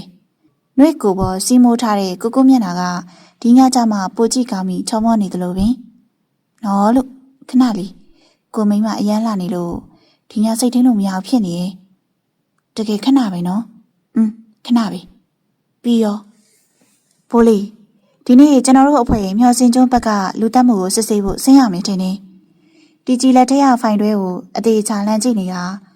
စပွဲပေါ်တင်လိုက်ရင်ရှေ့ရရေးသက်တာကြောစင်ကိုကြည့်လိုက်ပြီးခေါင်းငိမ့်ပြလိုက်ခါငါပါတူလိုက်မယ်အခုပဲသွားကြတာပေါ့တရခါတယောက်သေးမိတရားဆိုတော့အမြန်ဆုံးဒီမှုပေါ်ငါတို့စုံစမ်းမှုလုပ်ရလိမ့်မယ်ဟုတ်ကဲ့ဘိုးလေးတီကြီးပစ္စတိုခါကြတဲ့ထည့်လိုက်ပြီးဆိုင်ကယ်တော့ယူလိုက်ကသူ့တပည့်ကြောစင်ကိုပြောလိုက်တယ်အခုပဲသွားဖို့လူစုလိုက်ပါကြောစင်ကအလေးပြုလိုက်ပြီးဟုတ်ကဲ့ဘိုးလေးအခုပဲကျွန်တော်လူစုလိုက်ပါမယ်ပြောပြီးလက်ထွက်သွားကမျောစင်ကျွန်းကိုသွားဖို့လူစုလိုက်တယ်တီကြီးအိမ်ဘက်ပြန်ပြီးနှွေကိုသူ့ဘဲကိုသွားတယ်လို့ပြောမလို့ပြန်လိုက်ပြင်မယ်လေသွားရဖို့နီးကပ်လာတဲ့အချိန်ကြောင့်မပြောဖြစ်တော့ပြီဆိုင်ကယ်ပေါ်တက်ကမောင်းထွက်လာခဲ့လိုက်တယ်နှစ်ကုံကနေလေဖြစ်တဲ့အဖြစ်လူတက်မှုကအထက်မေးရအမြန်ဆုံးစစ်ဆေးခိုင်းတဲ့အတွက်ဒီရက်ပိုင်းကတီကြီးအလုတ်အတော်ရှုံနေရတာမို့မိမအနာတော်တေချအချိန်ပေးမကတ်အားပြီးຫນွေအခုဆိုရင်မမစုတင်ပြီလို့အချက်ပြုတ်လဲအဆင်ပြေလာသလိုကိုအဝေးစားတွေကိုတေချမိဘူးတိုက်ပေးနေမိရဲ့ဒီရက်ပိုင်းနဲ့ကိုကအရင်လိုမဟုတ်ပြီအရင်လိုသူမကိုအချိန်သိမ့်မပြီးတော့နှွေးစိတ်တယ်မကောင်းပေမဲ့ထုတ်ပေါ်ပြီးတော့မမေးဖြစ်ခဲ့ပြီဘိုးလေးကတော့အိမ်ထဲရှိလားရှင်အိမ်ရှိကမမအိမ်တွင်အတန်ကြာလို့နှွေမီးဘူးပလက်ကိုဖြုတ်ပြီး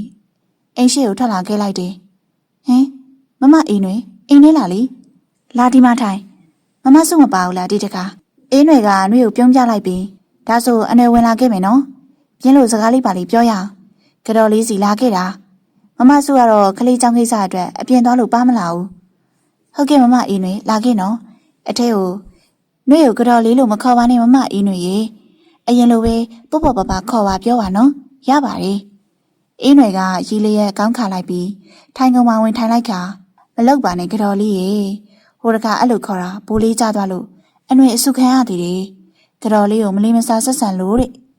အင်းတွေစကားကြောင့်နှွေပြုံးလိုက်မိပြီရပါတယ်မမအင်းတွေနှွေကအဲ့လိုခေါ်တာတဲ့ရင်းနီပြောဆိုဆက်ဆံတာပိုသဘောကျတာအင်းတွေရီမောစကားပြောနေကြရင်ဆက်စုပြီးစကားနိုင်တက်လုံးနေအင်းတွေကခေါင်းအောင်ကုတ်လိုက်ခါကြော်လေးအနှွေလေးတခုလောက်ပြောပြချင်လို့လေကြော်လေးသိအောင်အဲ့ဒါပြောရင်ကောင်းမလားမကောင်းလားတွေးနေတာနှွေကမမအင်းတွေကိုပြန်ကြည့်လိုက်ပြီးရီလေးရဲ့ဖြစ်ပြောပြလေမမအင်းတွေမိနားထောင်နေပါလေနှွေဦးကအဲ့လိုပြောလိုက်တာနဲ့အင်းတွေအိမ်ပြက်ဘက်ကိုဟ ဟိုကြည့်တီကြီးလောက်လိုက်ပြီးနှွေနာတိုးလိုက်ကဟိုလေဒီလိုပါကြော်လေးရဲ့ဟိုရက်ကကြော်လေးကိုဘိုးလေးခေါ်သွားတဲ့ဥက္ကဋ္ဌဦးတာတူတာမင်္ဂလာဆောင်သိတယ်မဟုတ်လားနှွေကခေါင်းကြီးပြလိုက်ပြီးသိရလေမမအေးနှွေရဲ့အဲ့ဒါလေအေးနှွေကခေါင်းကုတ်လိုက်ပြီးအဲ့ဒါဥက္ကဋ္ဌသမီးခက်တာဖြူနဲ့ဘိုးလေးနဲ့ကဇလန်းရှိဘူးတဲ့ထင်နေသိလားအနှွေစည်းထဲမှာအရင်ကပြောတန်ကြတာကိုပြောပြတာပါသိလားရှင်အေးနှွေစကားဆုံးနှွေမျက်နှာကအပြုံးတွေရက်ပြီးအနှဲငယ်တီးသွားရတယ်အေးနှွေအရေးအခြေကိုနားမလဲစွာဆက်ပြောနေလိုက်အဲ့ဒါလေဥက္ကဋ္ဌအစသူ့သမီးနဲ့ဘိုးလေးကိုအရန်သဘောတူနေတာခဏခဏအဲ့ဒီအိမ်ကိုဘိုးလေးကလည်းတွားနေကြကြော်လေးဒီနေ့လေစခန်းအောင်9နာရီလောက်မှတီကြီးတို့အဖွဲ့ပြန်ရောက်ကြတယ်အမှုရဲဖိုင်တွေနေရအတီတကြထားပြီးသူ့အိမ်ကလေးပဲပြန်ကူးလာခဲ့လိုက်တယ်အိမ်ထဲရောက်တာနဲ့နှွေကိုမတွေ့ရတာမို့တီကြီးအိမ်ထဲကိုဝှေ့ရှာလိုက်နှွေခလေးထူးတယ်မကြရလို့အိမ်ခန်းထဲဝင်ကြည့်တော့ကျွန်တော်ထဲမှာဗီဒီယိုဆောင်လဲနေတာကိုတွေ့လိုက်ရတာမို့သူဝင်လာမလို့တွေးပြီးမှတနေ့လုံးလူကပင်ပန်းထားတာမို့ပစိုးတစ်ထည်အရင်ယူပြီးရေချိုးခန်းထဲဝင်လာခဲ့လိုက်တယ်အခန်းထဲဝင်လာတဲ့အခြေတန်ကြားပြီးမှအရင်လိုသူမစီမလာတော့ပဲပြန်ထွက်သွားတဲ့တီကြီးကြောင့်နှွေဝမ်းနဲ့စိတ်ကကြီးစိုးလာတာပါဇက်ကိုလက်ချောင်းလေးတွေနဲ့ဖိပိတ်ပြီးတော့အတန်တိတ်ငိုချလိုက်တယ်မမအေးနှွေပြောသွားတယ်ကိုကိုနဲ့ခက်တာဖြူအရင်ကဇလန်းရှိဘူးတဲ့အကြောင်းနဲ့ပတ်သက်ပြီးတော့မင်္ဂလာဆောင်လေးကခက်ကြော်ကြော်မိန်းကလေးတယောက်သူတို့လိုက်ကြည့်နေတာနှွေသတိထားပြီးမမအေးနှွေပြောတာကိုစိတ်ထဲကပိုယုံကြည်သွားခဲ့တယ်ကိုကိုကခက်တာဖြူဆိုတဲ့မိန်းကလေးနဲ့ဇလန်းမပြတ်ပြီးနှွေကိုလက်ထပ်ခဲ့ရလားတန်တရားစိတ်ကလူကိုပင်ပန်းစွာနှိပ်စက်နေပါလေခဏကြတော့အခန်းတကာဖွင့်တဲ့နဲ့အတူဝင်လာတဲ့ကိုကိုမြင်လိုက်ရတာမို့မြင်မျက်လုံးတွေပြန်မိတ်ထားမိရင်တီကြီးကဇာချင်အောင်ဖွင့်လိုက်ပြီးသူမအနာတိုးလာကနဖူးလေးကိုလက်ဖြစ်ဆန်းလိုက်ရင်ကိုလည်းမပူပါဘူးနှွေအိတ်နေရလား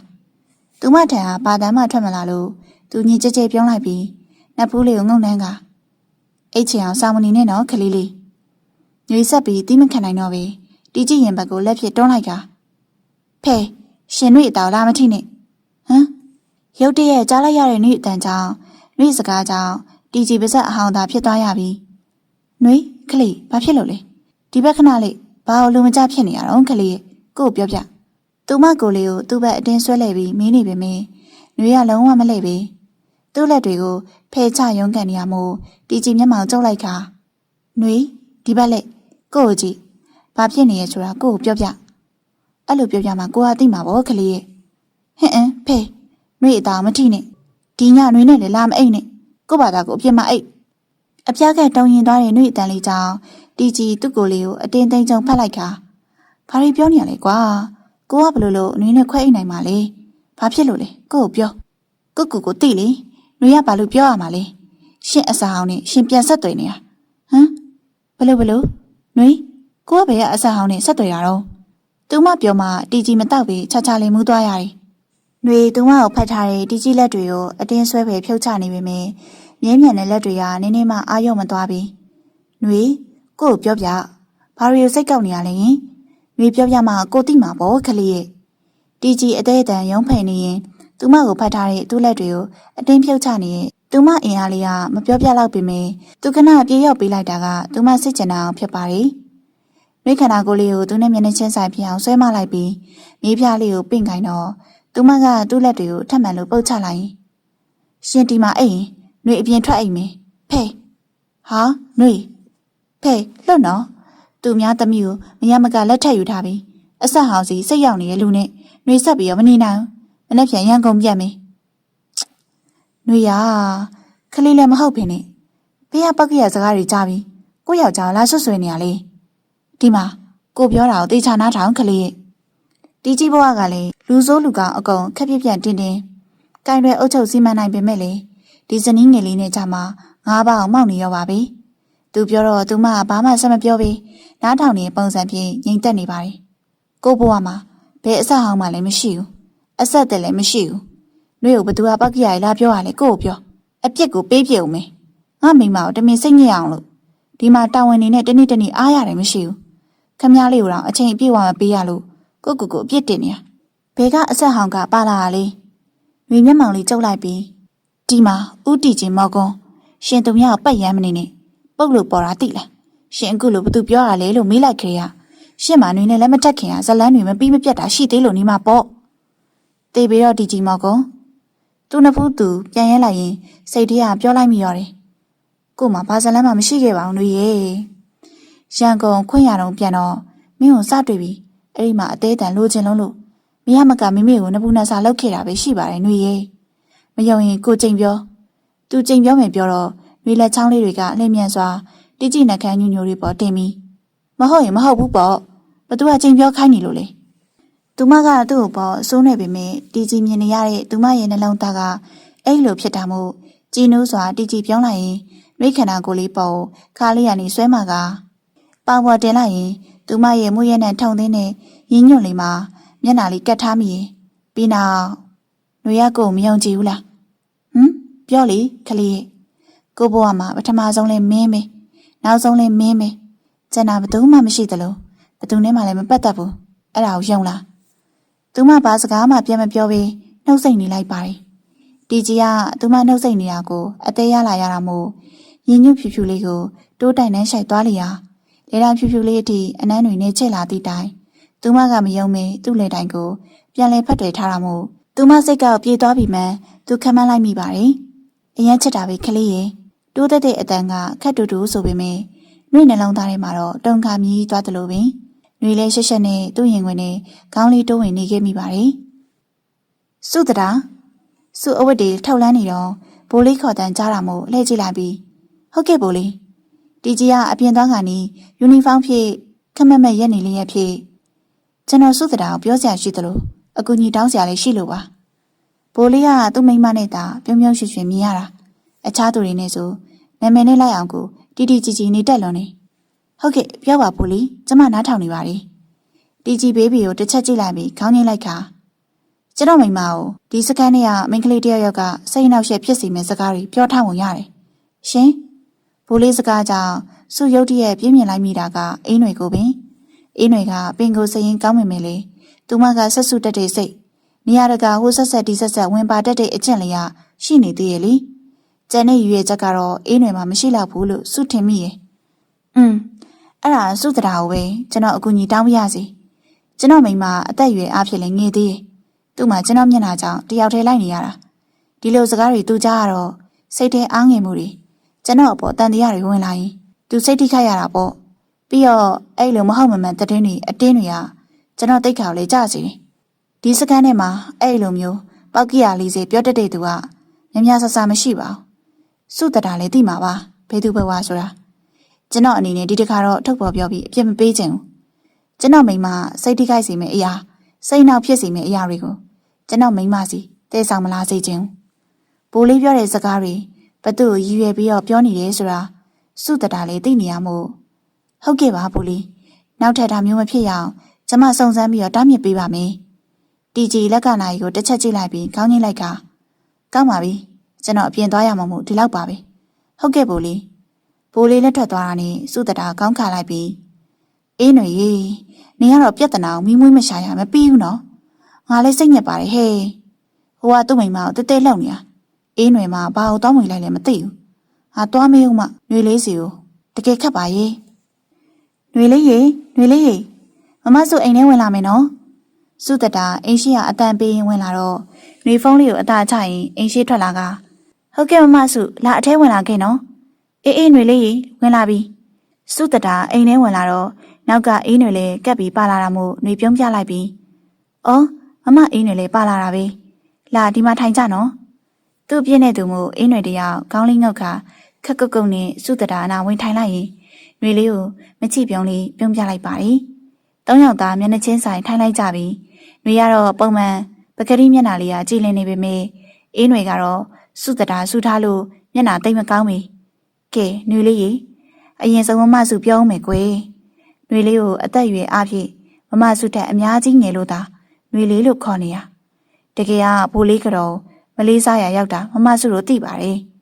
မမစုတို့အဲ့လိုပြောတော့ຫນွေကကောင်းခါပြလိုက်ပြီးမမစုရေအဲ့လိုမခေါ်ပါနဲ့လို့အခုလိုပုံမှန်ရင်းနှီးနှီးပဲဆက်ဆံပါအဲ့ဒါကိုຫນွေကပို့ပြီးတော့သဘောကျပါတယ်ຫນွေလေးစကားကြောင့်မမစုကပြုံးလိုက်ပြီးနားလေပြီးလို့တကယ်ကျေးဇူးတင်ပါတယ်ကွယ် အခုຫນွေလေးကိုမမတို့ကလာတောင်းမှန်တာရှင်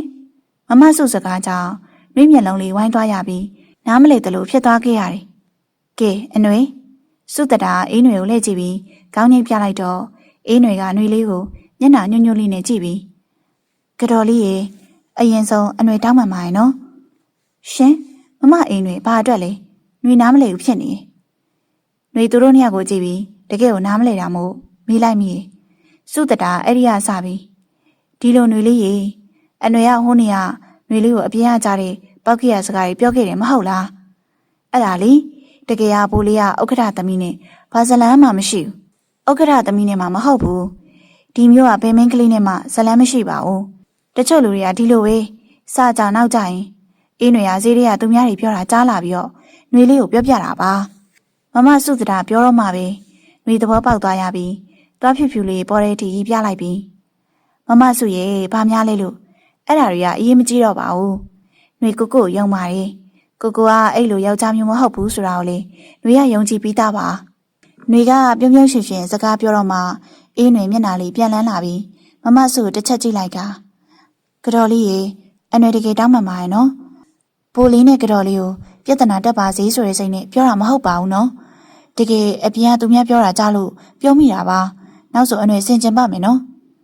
ရပါတယ်မမအေးຫນွေစိတ်ထဲမထားနဲ့နော်အဲ့ဒီကိစ္စဆိုရင်ຫນွေပြောတော့အေးຫນွေကခေါင်းလေးမြင်မြင်ညှိပ်ပြရင်ကျေးဇူးတင်တဲ့မျက်လုံးတွေကအတိုင်းသားပဲ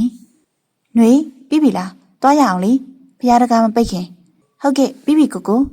ခလေးသပင်စီးနေလို့ဟုတ်ပါပြီဗျာ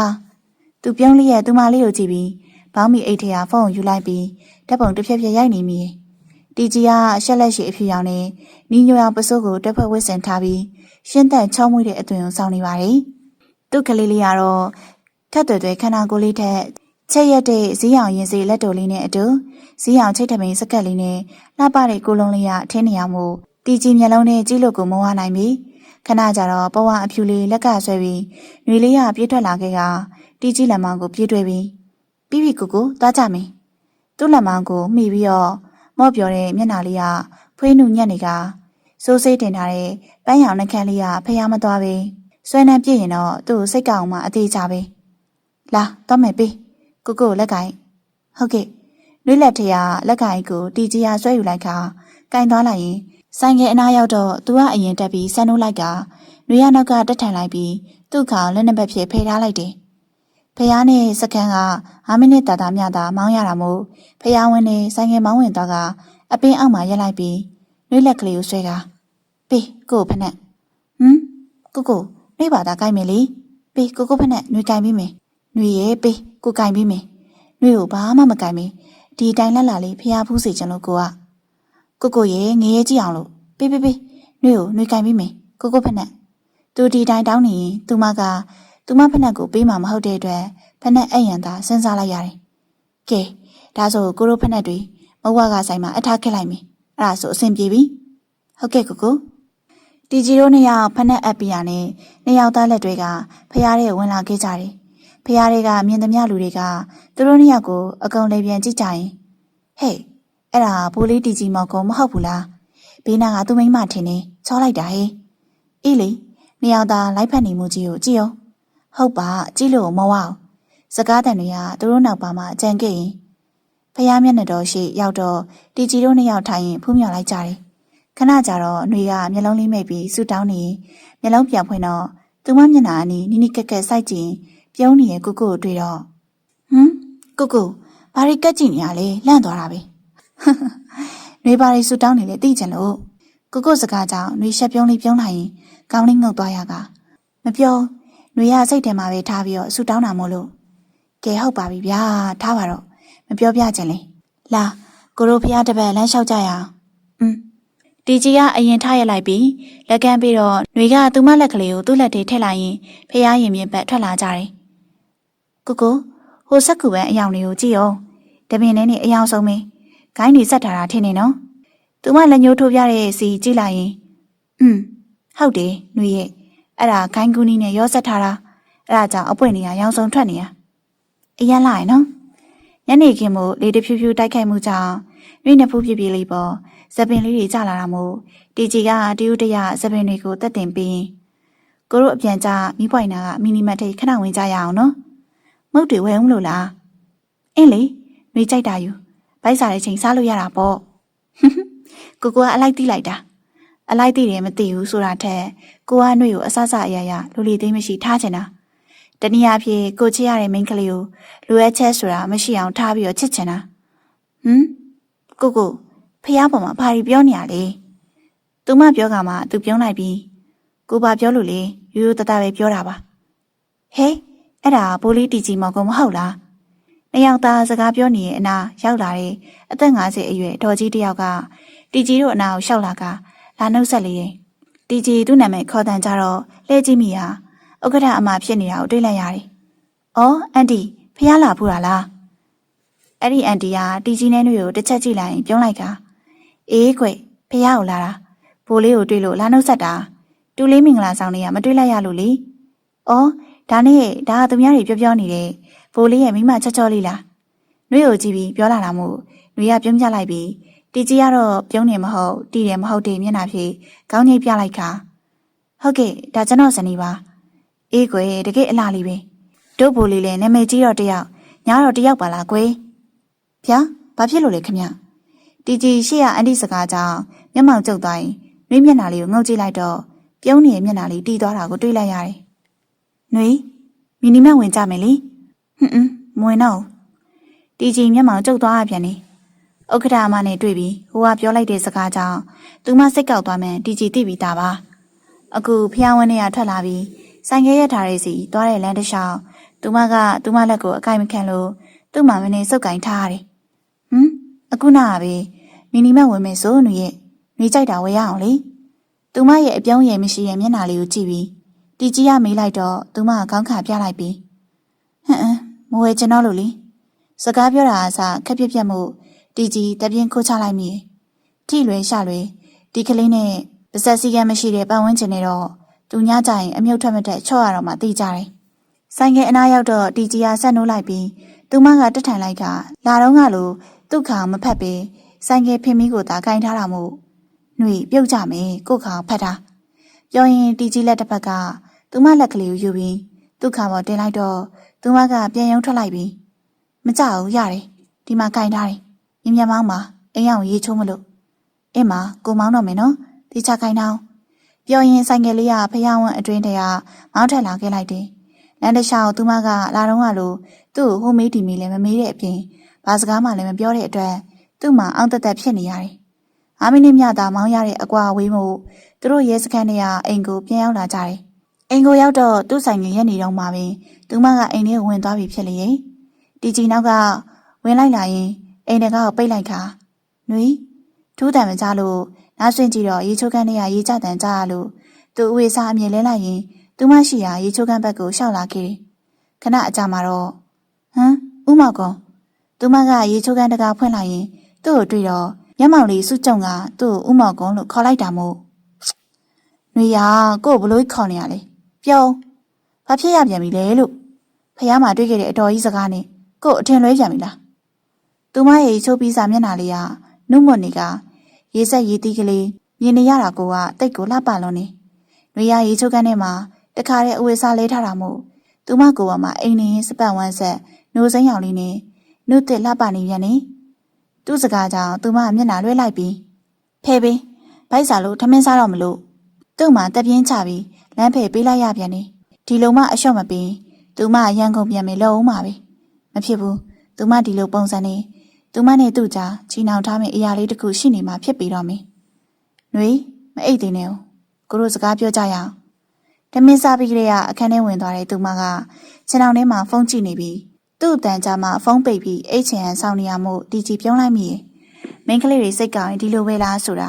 သူမနဲ့တွေ့မှသူလည်းအသေးချာသိရတော့တယ်သူမကတစ်ဖက်ဆောင်အိမ်နေရမို့နောက်ကျောကိုတီကြီးဝင်လဲလိုက်ကမြင်နေရတဲ့ပါးပြင်ဖြူဖြူလေးကိုငုံနှမ်းလိုက်တော့သူမတွန့်သွားရင်ဘာလို့တာလဲစိုးတယ်သူမပါးပြင်လေးကိုလက်ဖွားလေးဖြင့်အုပ်ကင်ကထားလိုက်ပြီးသူ့ကိုမျက်စောင်းထိုးပြောလေတယ်ကိုမုတ်စိတ်တွေရိတ်ထားပါတယ်နှွေရစမ်းကြည့်ပါလားတူတူလေးတွေသူမလက်ဖွားလေးကိုယူပြီးသူ့မေးစေကိုကိုင်ခိုင်းတော့သူမကလက်ပြန်ရုပ်လိုက်ပြီးအိုးမစမ်းကြပါရှင့်ပါသားရှင်အတိတ်ကရှင့်အဆက်တွေကိုသွားဆန်းခိုင်းဟာသူမကပြောပြီး ပြန်လဲအိတ်ဖို့ပြန်လိုက်တာမို့တီကြီးကသူမပကုံးလေးနှစ်ဖက်ကိုစုပ်ကင်လိုက်ပြီးဘယ်ကအတိတ်ကအဆက်တွေကပါလာပြန်ပြီလဲခလေးရဲ့ကိုပြောပြပြီးပြီလေ။နှွေဘက်ကိုယုံကြည်တယ်ဆိုအခုဖြစ်ရပြန်ပြီ။အော်အခုတော့ချောက်ရတာတော့စိတ်မရှိတော့ဘူးပေါ့နော်။ဟာတကယ်မူလီမလေးပဲ။တိပြီးသားရှင်တို့ယောက်ျားတွေကမရခင်သာဖျားလို့လေထိတ်ပေါ်တင်တာရပြီးသွားရင်ဖျားလို့ခင်းပြီးနင်းချင်တာကဲနှွေရဘာတွေပြောနေပြန်ပြီလဲဒါဆိုဒီလိုလို့မနေ့ပြန်နှွေကိုနဲ့လိုက်ခေဥက္ကဋ္ဌအိမ်ကိုအဲ့ဒီကိုရောက်ရင်သူ့သမီးနဲ့ကိုဘာဇာလန်းနေရှိဘူးလေကိုရှိမှာပဲနှွေမေးလိုက်သူပြောတော့သူမမျက်စောင်းလေးသူ့ထံကိုထက်ရောက်လာကအိုးအဲ့လိုလုံးရင်ကျမကောင်းမလားရှင်အနေထိုင်မတက်ခဲ့လို့သာလူတွေကတယောက်တစ်ပေါက်ပြောနေကြတာအခုကျမ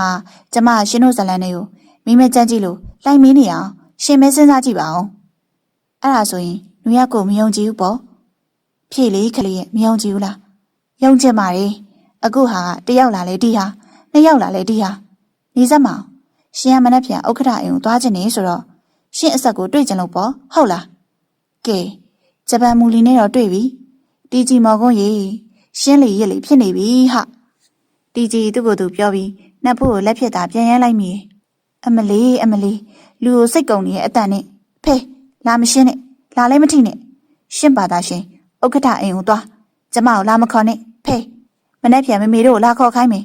ရှင်းနဲ့မနေသူမစကားမဆုံးသေးခင်တီဂျီဟာအိယာထက်ဆွဲလဲချလိုက်ကအုံမိုးလာတာမို့ຫນွေလန့်ဖြန့်ပြီးတော့အော်လိုက်မိတီဂျီဟာအပေါ်ကနေပြီးတော့အစီမိုးကြည့်ရင်ကိုကຫນွေပြောသလိုတခုမှမဟုတ်တဲ့အတွက်မရှင်းချင်တော့ဘူးကွာအခုတခုပဲပြောချင်တော့တယ်ဒီကလေးစိတ်မကောင်းသေးတဲ့ကောင်မလေးရဲ့ဖိုက်တဲ့ကလေးလေးထည့်ပြီးမှရတော့မယ်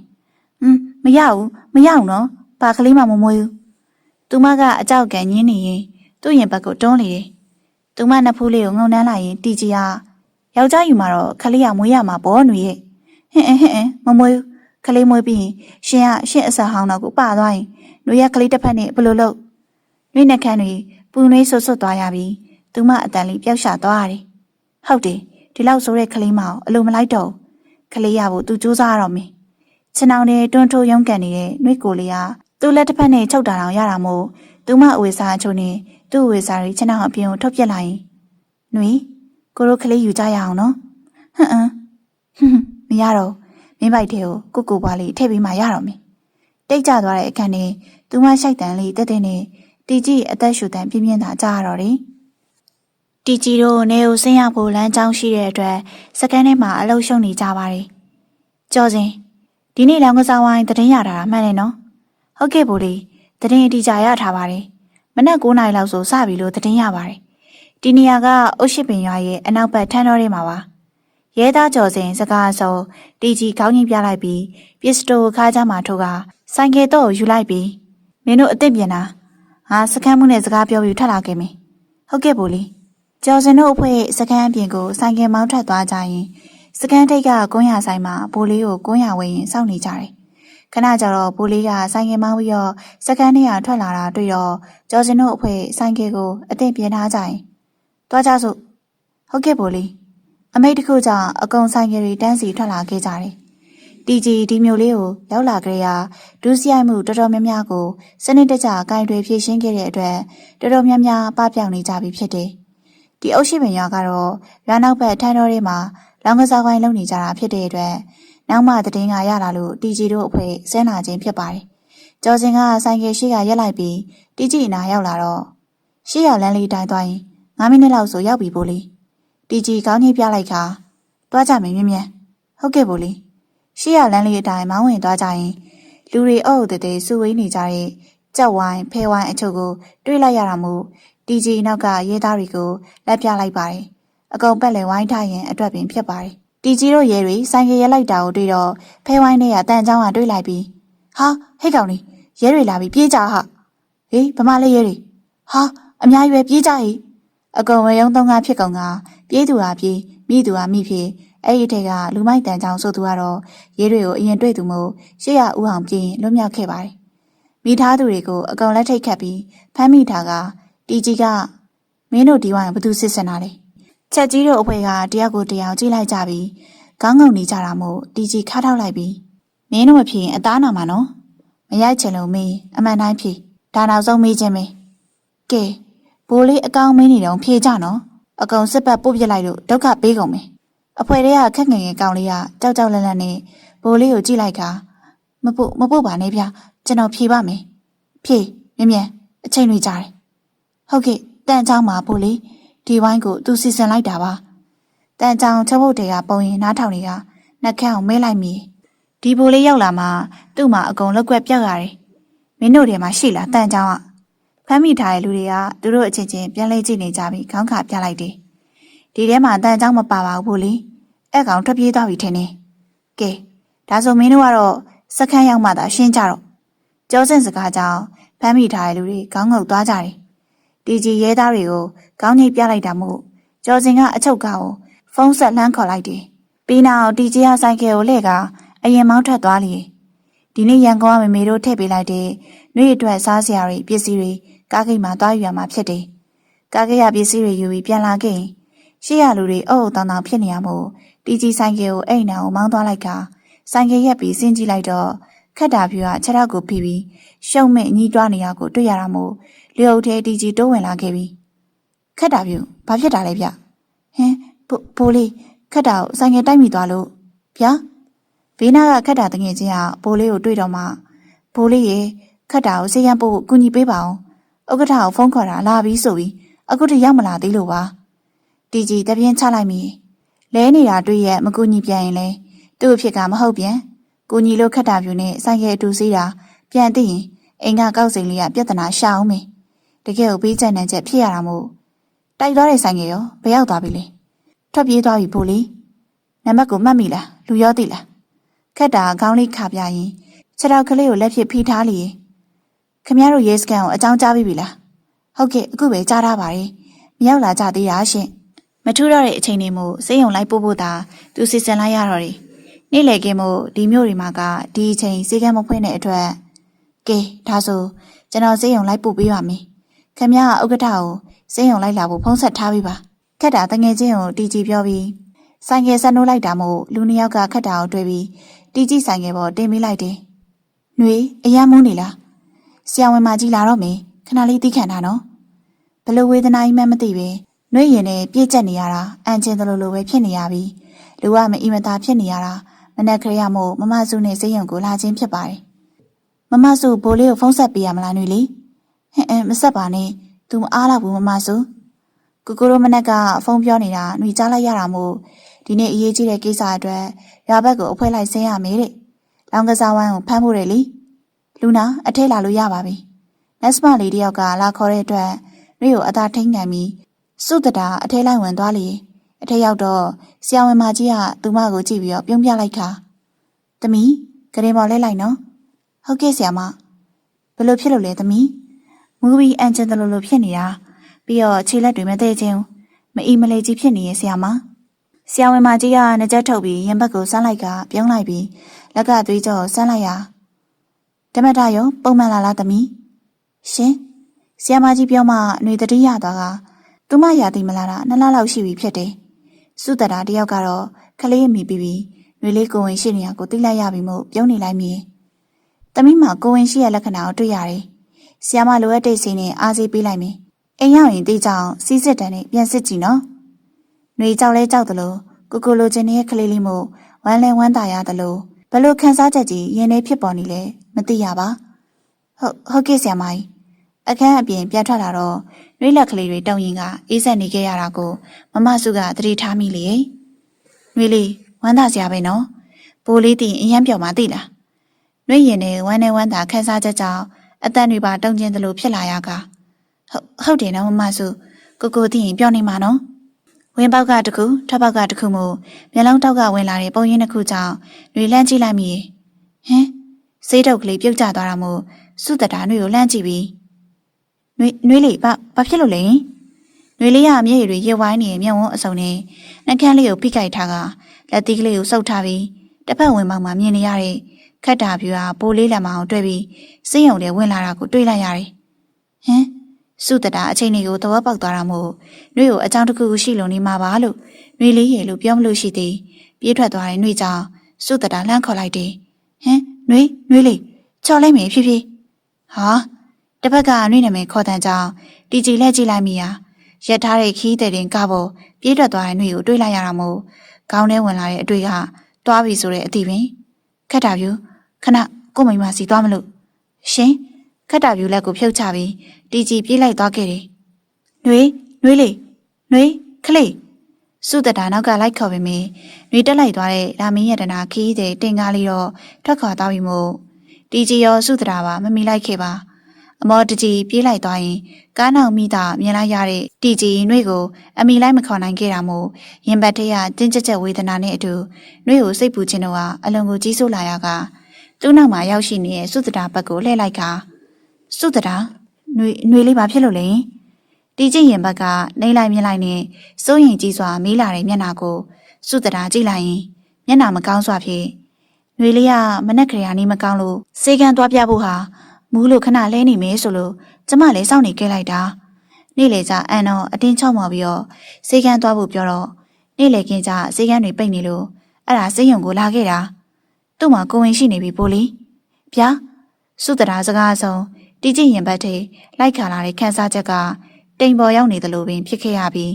အဲ့လိုနှွေလေးကားပေါ်ပြစ်တက်သွားတဲ့မြင်ကွင်းကမျက်လုံးတွေကိုပြင်းပြင်းပေါ်လာကမျက်လုံးတွေကျဉ်းမြောင်းသွားရပြီးနှွေလေးစွတ်တင်ပြေးခဲ့တာချော်ပြစ်လဲတာတို့တခုခုဖြစ်ခင်သူမရဲ့ကိုဝင်နဲ့ဟာတီကြီးကိုအပြစ်တင်လာရကလက်သေးကိုချစ်ချစ်ဆုပ်လိုက်ရင်စုတရာဘက်ကိုပြန်လဲကြည့်ကစုတရာနှွေလေးနေမကောင်းတော့ဘာလို့ကျွန်တော်ဖုန်းမဆက်တာလဲ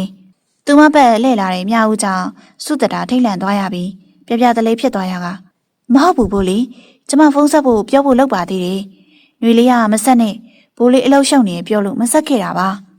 စိတ်တဲ့ကြဆင်းခြင်းကိုပထမဆုံးအချိန်တီကြီးခန်းစားလိုက်ရပြီးဖုန်းကိုထုတ်ယူလိုက်ကမမေတို့စီဆက်ရန်ပြန်လိုက်ရင်ဒါတော့ဒါပေါ့ဗျာဒါပေမဲ့နှွေလေးနေမကောင်းဖြစ်နေရတော့ကျွန်တော်မသိဘူးတစ်ဖက်ကိုကူညီပြီးစေကန်းပို့ပေးခဲ့တာအခုတော့နှွေလေးကျွန်တော်အထင်လွဲသွားပြီမျက်နှာမကောင်းစွာပြောလာတဲ့ဘူလေးကြောင့်စုတတာလေးခေါင်းလေးငုတ်ခါတက်ပြင်းတက်တက်ချလိုက်မိဘလို့ဖြစ်ရလဲသမီးရေဥက္ကဋ္ဌဦးတာထူကဈေးရုံရောက်နေတဲ့သမီးဖြစ်သူကိုကြည့်ပြီးမေးနေရမို့ခက်တာပြူအနှင်းငယ်ပြုံးလိုက်ပြီးခက်တာကိုဆိုင်ငယ်ကက်ချိတ်သွားတာဖြစ်ပြီးခြေချင်းဝင်နေထိသွားတာဦးတာထူသမီးဖြစ်သူရဲ့ရောင်နေရဲ့ခြေချင်းဝတ်ကိုကြည့်လိုက်ပြီးမတက်မတာမျက်နှာဖြင့်ဘေးကိုဝေးကြည့်လိုက်ရဖိုးလေးပြန်သွားပြီလားသမီးမတွေ့ပါလားသမီးကိုစေကန်းဒီလိုက်ပို့ပြီးရဲ့ဆိုခက်တာတငယ်ချင်းပြောပြလို့ဦးတာထူသိပြီးတဲ့အတွက်မင်းမြတ်လေချင်းဖြစ်ပါတယ်ဖေဖေမီတော့မှခက်တာလေခေါင်းညိတ်ပြလိုက်ရင်ဟုတ်တယ်ဖေဖေဘိုးလေးစေးရုံကိုပို့ပေးတာပါဒါပေမဲ့သူ့မျိုးသမီးလေးဒီစေးရုံကိုလာတာတွေ့တယ်အဲ့ဒါသမီးနဲ့ဘိုးလေးကိုတွေ့ပြီးအထင်လွဲသွားတယ်ထင်နေခက်တာစကားဆုံးဥတာတူမျက်လုံးပြူးသွားရကဟေးဖြစ်ရလေကွယ်ဘိုးလေးမိမကလေခက်ငယ်ငယ်လေးဆိုတော့ဖြစ်တတ်ပါတယ်သမီးရေလွယ်တာရှိရင်တော့ဖေဖေတို့ရှင်းပြရမှာပေါ့ခက်တာခက်ရရပြုံးလိုက်ရင်သူမိမကိုတွေ့တော့သူ့လက်ကိုအတင်းဖြုတ်ချပြီးပြေးလိုက်သွားတဲ့ဘိုးလေးရဲ့ပုံစံကိုသူမမြင်လိုက်ရတယ်။မင်းကိုတို့သိအားကြမိရဲ့ရှင်းခက်နေဦးရဲ့ဟုတ်ကဲ့ဖေဖေ။သမီး6ယောက်ကထောက်လို့ရရဲ့လားကွ။သမီး6ယောက်ကထောက်လို့ရရဲ့လားကွ။ခက်တာခေါင်းကြီးပြလိုက်ရင်စေးစီပေးထားတော့နည်းနည်းတော့ထောက်လို့ရပါတယ်ဖေဖေ။အေးဒါဆိုဖေဖေတို့အိမ်ပြန်လို့ရမရဆရာမကြီးကိုသွားမိလိုက်အောင်မေ။ဟုတ်ကဲ့ဖေဖေ။ဦးတာတူခက်တာရှိနေတဲ့ကရင်နာကနေထွက်သွားပြီးဆရာမကြီးရှိတဲ့အခန်းကိုရှောက်သွားလီတော့တယ်။သူစားသမီးလေးပြန်ရောက်နေရဲ့ဆိုတာဖုန်းလမ်းဆက်လို့နှွေလိုက်လာခဲ့တာဒေါ်သူစားမြေတက်ပြင်းချလိုက်ပြီးထိုင်မအောင်နှွေရဲ့တားတီကြီးကနှွေကိုဖုန်းလမ်းဆက်လိုက်တာလားဟုတ်တယ်သူစားသမီးလေးသူ့ကိုအထင်လွဲပြီးရန်ကုန်ပြန်တဲ့ခီးတဲ့တင်ကားနဲ့တက်လိုက်သွားတာတဲ့သူလည်းအခုနောက်ကနေချက်ချင်းလိုက်လာတယ်သူစားရောက်ခါနေပြီသမီးလေးကမေးလို့လည်းမရအောင်နှွေအိမ်ရောက်ခရီးကတားတီကြီးနဲ့ကြွားရှင်းတော့မယ်လို့ပြောပြီးငိုပြီးတော့သူ့ခန်းထဲဝင်သွားတာအခုထိပြန်ထွက်မလာသေးဘူးနှွေအိုးသူစားရဲ့ဒေါ်သူစားမြင့်ရဲ့စကားကြောင့်ဒေါ်နေဦးမျက်နှာပြတ်သွားရတာတားတော့လိုက်လာပါပြီသူစားတားရောက်လာမှပဲနှွေတို့ဘာပြဿနာဖြစ်ခဲ့လဲဆိုတာမေးကြည့်ပါဦးမေဒေါ်သူစားမြင့်ခေါင်းကြီးပြလိုက်ပြီးတီကြီးရောက်လာမှပဲသူစားတို့မေးကြည့်ပြီးကလေးတွေကြားတွေကိုဝင်းကြီးပေးကြတာပေါ့နှွေရဲ့ဒေါ်နေဦးစိတ်မသက်မသာဖြစ်ခေါင်းကြီးပြလိုက်ရင်အိမ်ပေါ်ထက်ကိုလှမ်းကြည့်လိုက်မိကိုသားသမီးຫນွေလေးကိုဘလောက်သဘောကျဘလောက်ချစ်မြတ်လို့လဲဆိုတာသူမအသိပဲမဟုတ်လားအဲ့ဒီလိုပါအန်နီသူစားရဲ့ကျွန်တော်ຫນွေလေးအထင်လွဲသွားတာဘာမှဖြည့်ရှင်းချိန်တော့မရလိုက်ဘူးခီးတဲ့တင်မိုးရက်နေရဲ့ကားပေါ်ပြေးတက်သွားတာကျွန်တော်တွေ့လို့ပြေးလိုက်သွားတော့ကားကထွက်သွားပြီ အဲ့ဒါကြောင့်ကျွန်တော်စခန်းကိုအကြောင်းကြားပြီးနောက်ကနေချက်ချင်းလိုက်လာခဲ့တာဒေါ်သူစာမြင့်တီကြီးစကားကိုနားထောင်ပြီးပြုံးပြလိုက်ကတားတီကြီးຫນွေလေးကအစကတည်းကစိုးရလေမင်းလည်းအသိပဲကွယ်တားဘကအလျှော့ပြီးတီးခံပြီးချော့လိုက်ပါမမေတို့လည်းဝိုင်းရှင်းပြပြောပြမှာပေါ့တီကြီးအိမ်မော်တက်ကိုမော့ကြည့်လိုက်ရင်လူကကနာမငြိမ်ဖြစ်နေရတယ်သူ့စိတ်တိုင်းကြအလိုဆိုဒီကိုရောက်ချင်းຫນွေလေးအခန်းထဲကိုအရင်ရအောင်သွားမှာဖြစ်တယ်အထက်ကလောချထားရင်တကားဖြတ်ပြီးတော့ပဲဖြစ်ဖြစ်ရအောင်ဝင်ပြီးသူမကိုချော့မော့ပြောပြခြင်းနေရှင်းပြခြင်းနေအခုကရောက်ခမအိမ်ဖြစ်နေလို့သူ့မှာမနေတီးခံနေခဲ့ရတယ်အိမ်ထဲဝင်လာကြရသူမအရေးရောင်ကိုမတွေ့ရသေးတာမို့သူ့စိတ်ထဲနေရခတ်လာတယ်ဟိုလေအန်ဒီသူစားຫນွေလေးမှာကိုဝင်ရှိနေပြီအဲ့ဒါကျွန်တော်အပေါ်တက်သွားလို့ရမလားခင်ဗျဟေးဘလို့တာသမီးလေးမှာကိုဝင်ရှိနေပြီဟုတ်လားဟုတ်တယ်မမေဒေါ်နေဦးသားဖြစ်သူရှင်းပြပြောပြတာတွေကိုစကားတခုမှဝင်မပြောဘဲနားထောင်နေချွေးမဖြစ်သူမှာကိုဝင်ရှိနေရဲ့ဆိုတော့မျက်နာကဝင်းပသွားရကထမီလီအဲ့နီတူဒေါ်သူစားမြက်လေမျက်နာကပြုံးရွှင်သွားရကအေးသားတက်သွားလိုက်နော်သူ့အခန်းထဲမှာရှိတယ်အန်ဒီတို့စကားပြောလိုက်အောင်မေဟုတ်ကဲ့အန်ဒီကျွန်တော်အခုပဲတက်သွားလိုက်တော့မေအေးသားတီကြီးချက်ချင်းထားလိုက်ကကျွန်းလေကအတိုင်းပြေးတက်လာခဲ့တယ်သူမအခန်းရှိကိုရောက်တော့ຫນွေခလေးတကားခဏလောက်ဖွင့်ပါအောင်ကိုရိုစကားပြောကြရအောင်ဥမော်ကုန်းအတန်ကြားလိုက်တော့နှွေကိုလေးတွန့်သွားတယ်လူညာကြီးနှွေနားတဲ့ဘက်ကိုပိတ်လိုက်ခါရှိုင်းကိုလိုက်မိတလန်းလုံးငိုချင်းစိတ်ကိုထိန်းလာရတာမို့အိမ်ရောက်ချင်းသူမအခန်းထဲပြေးဝင်ကရှိုက်ကြီးတငင်ငိုခဲ့ပြီးအပြင်ကအဆက်မပြတ်တကားထုပြီးသူမနာမည်ကိုခေါ်နေတဲ့အတန်ကိုကြားရလေစေးရုံတဲ့သူနဲ့လူတကာပြောနေတဲ့မိန်းကလေးကိုတွဲပြီးဝင်လာတဲ့ပုံရိပ်ကမြင်ခွင်းနဲ့ပြန်ပေါ်လာလိမ့်မို့နှွေနှလုံးသားနုနုက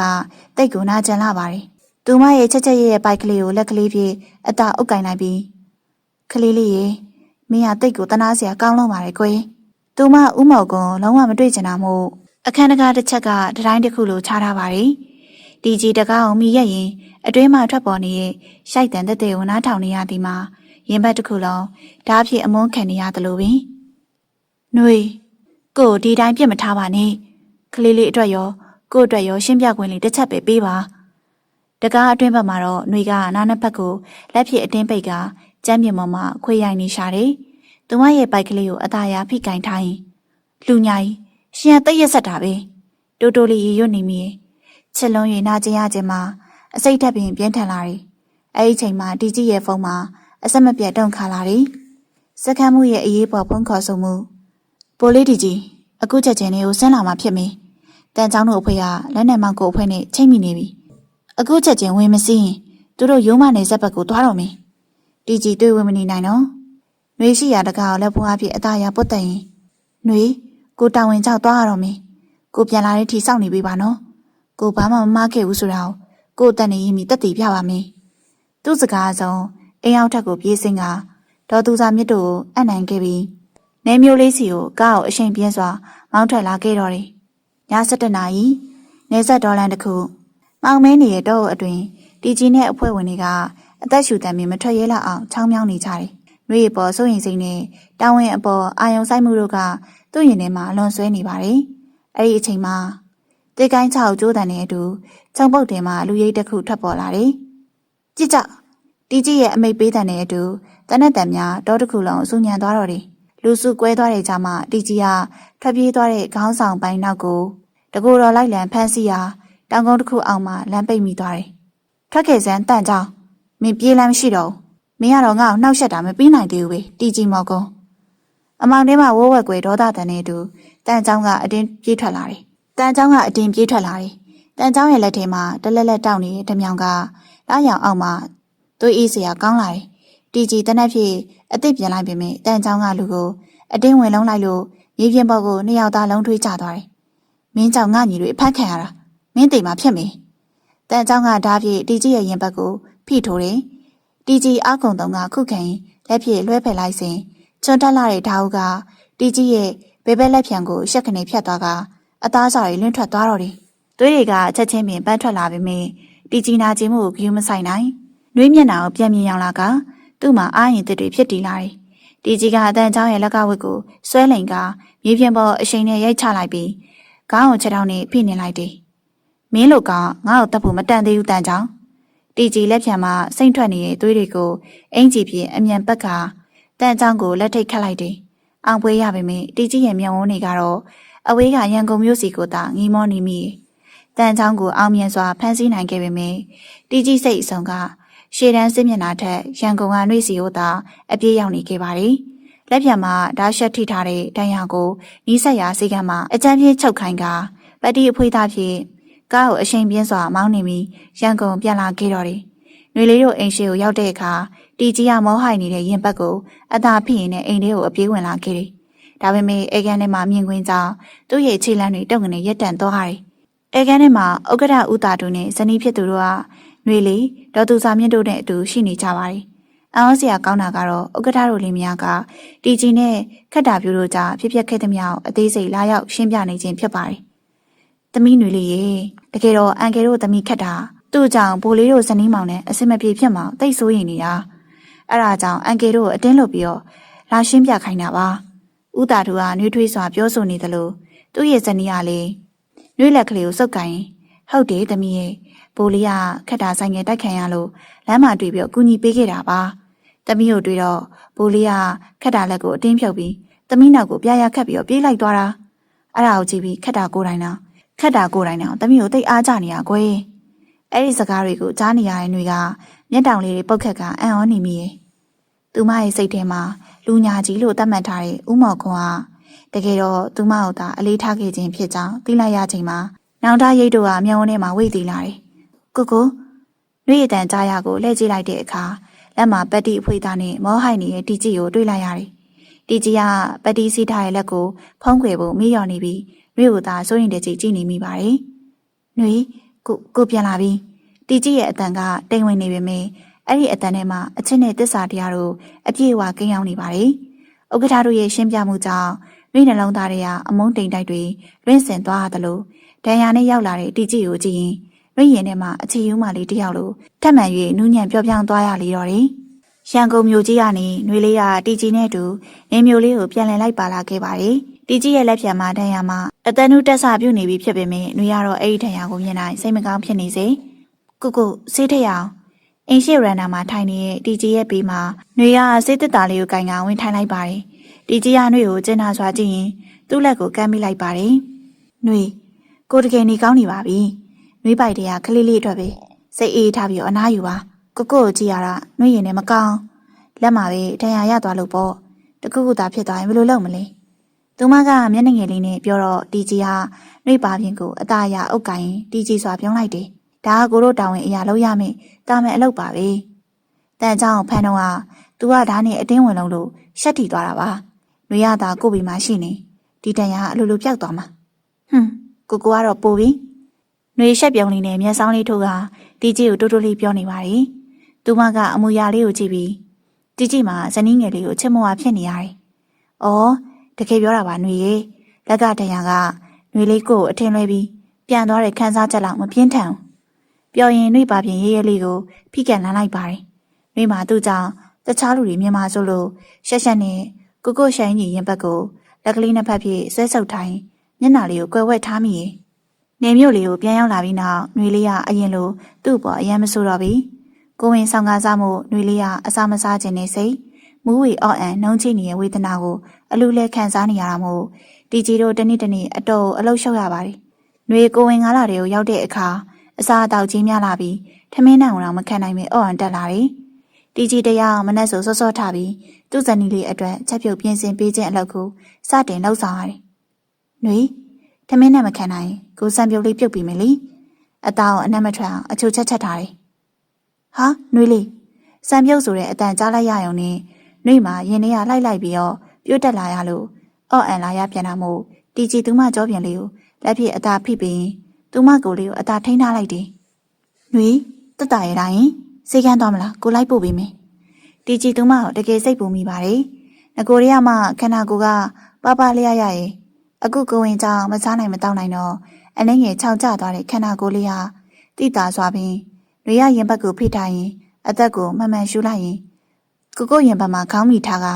ရပါတယ်ကိုနှွေခဏနားလိုက်ရင်တက်တာတော့မှာပါဟိုးနှွေအခုလိုခန်းစားနေရတာတွေကိုတကယ်မမြင်ချင်ဘူးကွာ ကိုပဲအဲ့ဝေဒနာတွေအကုန်ခံစားလိုက်ချင်တယ်တော်ပြီဒီတယောက်မွေးပြီးကိုတို့ကလေးထပ်မြူတော့နော်တီကြီးစကားကြောင့်သူမကခေါင်းလေးမော့လာပြီးကိုကကလေးမလို့ချင်တော့ဘူးလားယင်ချွေးစာလေးတွေစွန့်နေတဲ့နှစ်ဖူးပြပြလေးထက်တီကြီးအနံ့ဖွားပြီးမဟုတ်ပါဘူးຫນွေရမင်းအခုလိုခံစားနေရတာမြင်တော့ကို့နှလုံးသားတွေခံစားရခက်လို့ပါသူ့စကားကြောင့်ຫນွေလေးကြီးနူးစွာပြုံးလိုက်ပြီးကိုရင်ဝင်နဲ့အသာတိုးဝင်လိုက်တော့တီကြီးကခက်ဖို့ဖွာလေးပြန်ထွေးပက်ထားလေတယ်ကိုဝင်လာရင်လာနဲ့အမျှညဘက်တွေဆိုနှွေမှာကိုဝင်ကြောင့်ခြေထောက်တွေဖောရောင်လာပြီးကြွက်တက်တဲ့နှွေအတွက်တီကြီးကဂီယူတဆိုင်ခြေထောက်လေးတွေကိုနှိပ်ပေးနေတာမို့ကိုနှွေအားနာရပါရဲ့လေနှွေလေးကတီကြီးပေါင်ပေါ်တင်ထားတဲ့သူမခြေထောက်ကလေးတွေကိုအသာယုံတော့တီကြီးကအသာစုပ်ကင်တိုင်းနှွေလေးကိုကြည့်လိုက်ခါဘာဖြစ်လို့လဲကလေးကိုနှိပ်တာနားလို့လားသူမကောင်းခါပြလိုက်မိကိုရဲ့ချောမောလုံးနဲ့မျက်နှာကိုကြည့်လိုက်ခါကိုပင်မနေမှာပေါ့တာဝန်နေနဲ့တင်မောပန်းနေရတဲ့ကြားတယ်နှွေလေးကိုဂီယူဆိုင်နေရသေးတယ်သူမပြောတော့တီကြီးကသွားဖြူဖြူလေးတွေပေါ်တဲ့အထိပြုံးလိုက်ပြီးမပင်မပါဘူးနှွေရမှာပိုပင်မတာပါ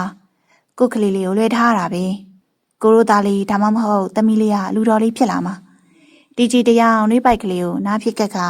ကလေးရဲ့လှုပ်ရှားမှုကိုနားထောင်ရင်နူးညံ့စွာပြုံးမိရဲ့အဲ့ဒီအချိန်မျိုးမှာသူ့မျက်နှာထက်မှာဘိုးလေးတယောက်ရဲ့ဟိတ်ဟန်တွေတင်းမာမှုတွေလုံးဝပြက်ကွယ်နေတတ်တယ်သူမပိုင်နာကပ်ပြီးအထက်ကကလေးလေးနဲ့စကားတွေပြောရင်ကိုကနှွေးပိုက်ကလေးကိုညတိုင်းနမ်းပြီးမှအိတ်တတ်တယ်ကိုဗျာအိတ်တော်လေးအချိန်မနေတော့ရတယ်ကိုကအချောင်းမရှိဘူးညရောက်လို့နှွေအပေါ့ပါသွားခြင်းကိုခေါ်နှုတ်နော်ကလေးလေးနှွေထပ်မှန်ပြီးတော့ပြုံးမိပြန်ပါတယ်နှွေကိုတကယ်မစောင့်နိုင်တော့ကွာဘိုက်ထဲကအကောင်ပေါက်လေးကိုတွေ့ကျင်နေပြီတီကြီးရဲ့ဥကောင်ထက်ကအနုညံ့တဲ့သပင်တူတူတွေကိုနှွေအသာထိုးပွားနေနောက်တစ်လဆိုကိုမြင်ရပြီလေတတလေးလားမမီလေးလားဆိုတာကတော့နှွေကဒီတိုင်းကြီးကြိုမသိချင်မွေးလာတော့မှသိရတဲ့ခန်းစားချက်ကိုပိုးကြိုက်လို့လေရတယ်ကိုကတော့သားလေးပဲဖြစ်ဖြစ်သမီးလေးပဲဖြစ်ဖြစ်အသက်ကုန်ချစ်ပြီးသားပဲသူအဲ့လိုပြောတော့နှွေမှာမျက်နှာမကောင်းဖြစ်သွားတာမို့တီကြီးပြပြတလေးဖြစ်သွားရကနှွေဘာဖြစ်လို့လဲနေမကောင်းလို့လားသူမကကောင်းခါလိုက်ပြီးမဟုတ်ပါဘူးကလေးလေးမွေးလာရင်ကိုကနှွေကိုအရင်လိုချစ်တော့မှမဟုတ်ဘူးလို့တွေးမိလို့ပါအဲ့ဒါနဲ့ဝမ်းနေလာလို့ဟောဗျာတွေးတတ်ပါကလေးရေကိုကဘယ်တော့မှဟော်ရီယာချစ်မိမလေးပေါ့အချစ်မရောကိုရင်သွေးလေးကိုလွှဲပေးထားတဲ့ဇနီးလေးကိုပို့တိုးလို့တောင်ချစ်ရပါသေးရဲ့နှွေရာကိုစကားကြောင့်နှွေကျင်တဲ့တလို့ဖြစ်သွားရပြီးနှက်ခမ်းလေးတွေကပြုံးယောင်တန်းလာပြီးတကယ်နော်နှက်ကဲအရန်ချစ်တယ်ကိုရဲ့ဇနီးလေးကိုပြောရင်နှွေနှစ်ဖူးပြပြလေးကိုအနန္တပွင့်ချိတ်ချလိုက်ရင်အိတ်တော့နော်ညနေနေပြီဟုတ်ကိုအခန်းမီးလေးပိတ်ခါနှစ်ဦးသားအသက်ရှူတဲ့မြင်မြင်လေးမြတာကြားနေရပါတယ်9 လကြာတော့ညနေတကောင်ရဲ့အချိန်ရောက်တော့တိတ်ဆိတ်နေတဲ့အခန်းလေးမှာຫນွေလေးရဲ့အန်ကျိတ်နင်းညူတန်ချောင်းတီကြီးချက်ချင်းဆိုသလိုနိုးလာခဲ့ပါတယ်အာကိုနှွေးပိုက်ထဲကရစ်ပြီးနားလာပြီနှွေးစကားကြောင့်တီကြီးတယောက်အိတ်ချင်မှုတူဖြစ်နေရမှပြရခတ်သွားတော့တယ်အမြဲတမ်းຫນွေလေးအပေါ်ဂီယူဆိုင်ကျင်နာမှုအဖြစ်နဲ့တရိပ်ရိပ်ကြည့်ရှုခဲ့ရတာအခုတော့သူမြင်ချင်နေပြီဖြစ်တဲ့ပိုက်ထဲကကလေးလေးကိုမြင်ရတော့မယ့်အချိန်ကိုလက်တွေရောက်လာခဲ့ပြီမို့လက်တွေကြတော့တီကြီးဘာလို့ရမှန်းမသိပဲခြေမကိုင်းမီလက်မကိုင်းမီဖြစ်ခဲ့ရတယ်။နှွေခဏလေးနော်ကိုစိတ်ယုံကောက်အခုပဲဖုန်းဆက်ခေါ်လိုက်မယ်။တီကြီးတစ်ဖက်ကဖုန်းဆက်ရင်တစ်ဖက်ကလည်းအသိပြင်ထားတဲ့ဝေးဖွားခန်းသုံးပစ္စည်းထုတ်တွေကိုဆွဲကာအိမ်ရှိရန်နာကိုပြေးထွက်သွားမိရင်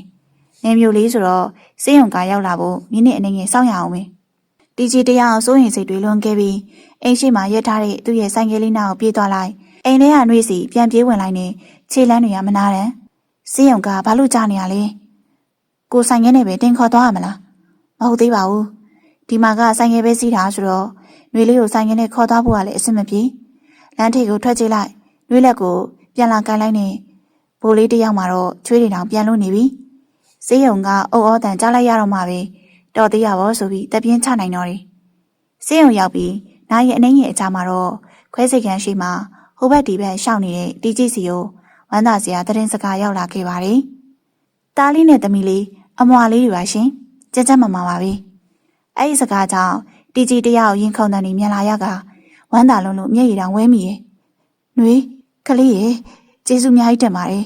ကလေးပင်ပန်းသွားပြီတီတိုပြောရင်တီကြီးမွေးလူနာအခန်းရွှေ့ပြရနဲ့ဇနီးနဲ့ကလေးတွေရှိရာချက်ချင်းပဲဝင်သွားလိုက်တယ်မ မိမိနဲ့ရောက်ခမဖြစ်သူကတော့ကူးမှလာနေတော့မို့လို့စေယုံမစုတတာတို့အင်းတွေတို့ကအဆဆအရာရာဝိုင်းကူညီပေးကြတယ်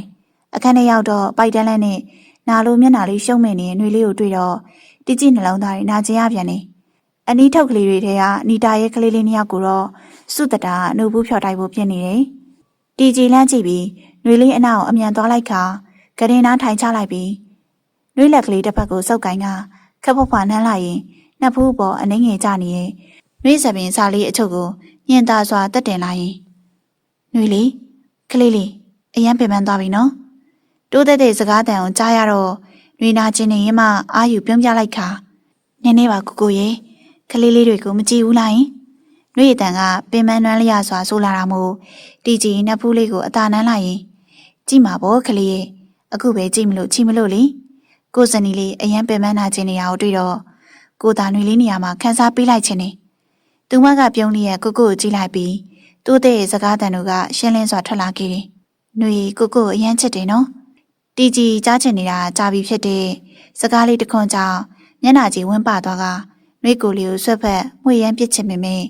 သူမရဲ့အချိန်တွေကအခုလုံးဝမဖြစ်နိုင်သေးတာမို့နှွေလက်ကလေးတစ်ဖက်ကိုသာဖိခတ်နှမ်းလိုက်ရင်ပါးပြင်းနဲ့အသာကတ်လိုက်ခါကိုလေးဒီနေ့အပျော်ဆုံးပဲသိလားနှွေစီကတိတ်ကြားချင်နေတဲ့စကားလေးကိုလည်းကြားလိုက်ရတယ်လို့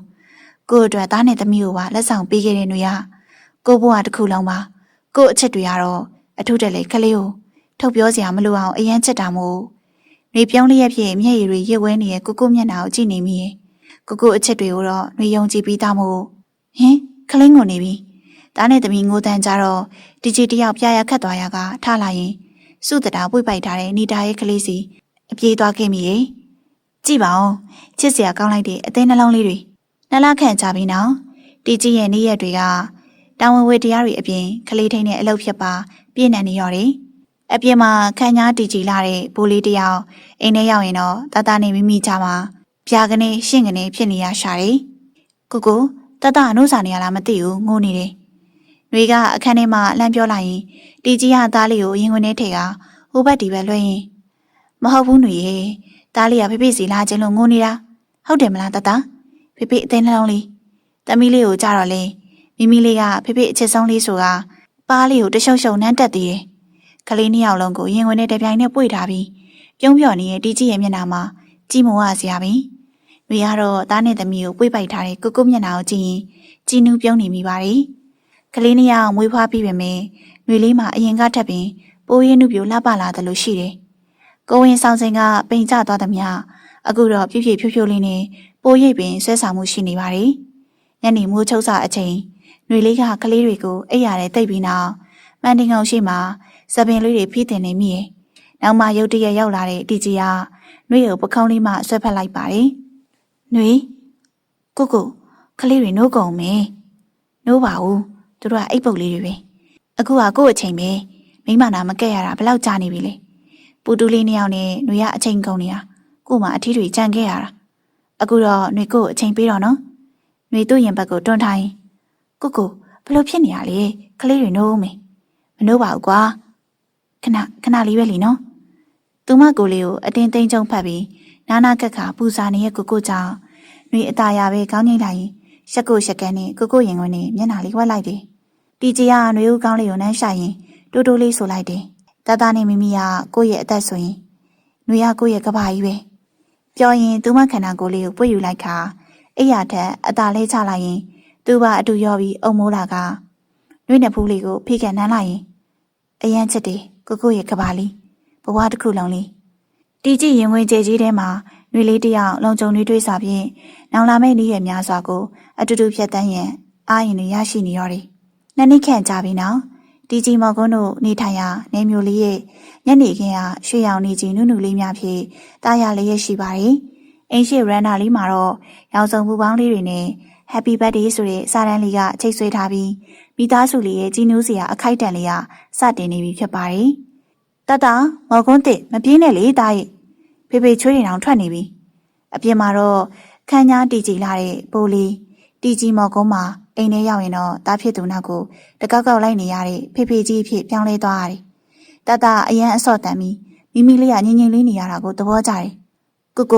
တတကိုလွတ်ထားလိုက်ပါဦး မိမိလေးຫນွေတဲ့ဦးကိုအရင်ကိုချီပေးပါအောင်ຫນွေကင်းမုတ်သွားယူလာအောင်မေຫນွေကအခန်းထဲမှာလှမ်းပြောရင်ထွက်လာတယ်ຫນွေလေးကကလေးနှစ်ယောက်မွေးပြီးပေမဲ့အရင်ကထပ်ပင်ပုံပုံနှုတ်ပြိုကဝင်းပနေစေ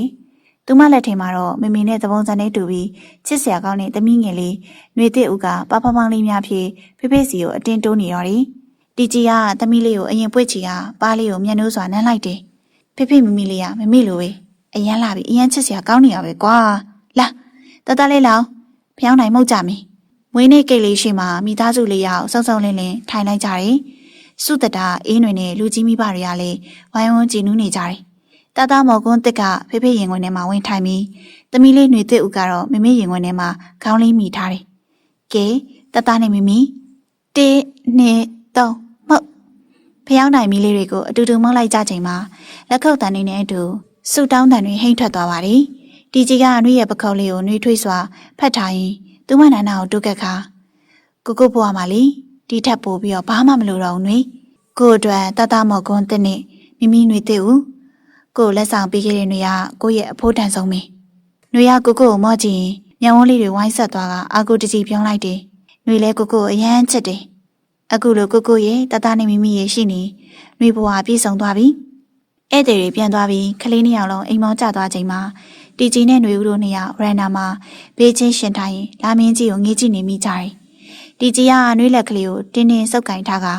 သူမနှစ်ဖူးလေးကိုမျက်နှိုးစွာဖိကန်နှမ်းလိုက်ပါတယ်။နှွေအတွက်ကိုရဲ့လက်ဆောင်တစ်ခုရှိတယ်။ကိုနှွေကလှည့်ကြည့်လိုက်ပြီးပြုံးပြလိုက်ခါဘာလက်ဆောင်လဲကိုတီကြီးကဘောင်းမီအိတ်ထဲကဂရီဘာဘူးအနီရောင်လေးကိုထုတ်ယူလိုက်ခါနှွေလက်ဖွားနုနုလေးတွေကိုထည့်ပေးလိုက်တယ်။ဖွင့်ကြည့်ပါဦးနှွေအတွက်သူမဖွင့်ကြည့်လိုက်တော့တစ်ဖြက်ဖြက်လင်းလက်နေတဲ့စိမ့်လက်စုပ်ကတိတ်ကိုလှပလွန်းနေရမို့သူမတကယ်သဘောကျကြိုက်နဲ့တက်မိပါတယ်။နှွေသဘောကျရဲ့လား။ဟုတ်ကဲ့ကိုနှွေကြိုက်ပါတယ်။ကိုဝစ်ပြီးလက်ကလေးကိုအသာဖြန့်ပေးလိုက်တော့တီကြီးကဘူးဒီယာလက်စွပ်ကလေးကိုထုတ်ယူကသူမလက်ချောင်းတွေ့လေးမှာဝစ်ပေးလိုက်ရင်လက်ခုံလေးကိုအနံတပွင့်ချွေးချလိုက်ပါတယ်။အရန်ချစ်တယ်။နှွေကကိုရင်ခွင်ကျဲကြီးထဲမှာမျက်နှာလေးဝက်ခါနှွေထွေးလုံခြုံမှုကိုခန်းစားရင်ချုံမိန်နဲ့အနာဂတ်နေ့ရက်တွေကိုယုံကြည်ချက်အပြည့်နဲ့စောင့်ကြိုနေပါတော့တယ်။ဟုတ်ကဲ့ပါပရိသတ်များရှင်အခုတင်ဆက်ပေးခဲ့တာကတော့ပိုလီရဲ့အချစ်နေမြေဆိုတဲ့ဇလံကောင်းလေးရဲ့အစအဆုံးကိုတင်ဆက်ပေးခဲ့တာဖြစ်ပါတယ်။နောက်ထပ်လည်းရွှေ Audio Book Channel လေးကနေပြီးတော့အခုလိုမျိုးအချစ်ဇလံကောင်းများစွာကိုထပ်မံပြီးတော့တင်ဆက်ပေးတော့မှာဖြစ်တဲ့အတွက် Channel လေးကို Like and Subscribe လုပ်ထားဖို့မမေ့ပါနဲ့နော်။ဒါဆိုရင်တော့ဖြိုးရဲ့တင်ဆက်မှုလေးကိုဒီနောက်မှာပဲရန်နာကြပါရစေ။ပရိသတ်များအားလုံးပဲကျမ်းမာဒုက္ခနဲ့ပြည့်စုံကြပါစေရှင်။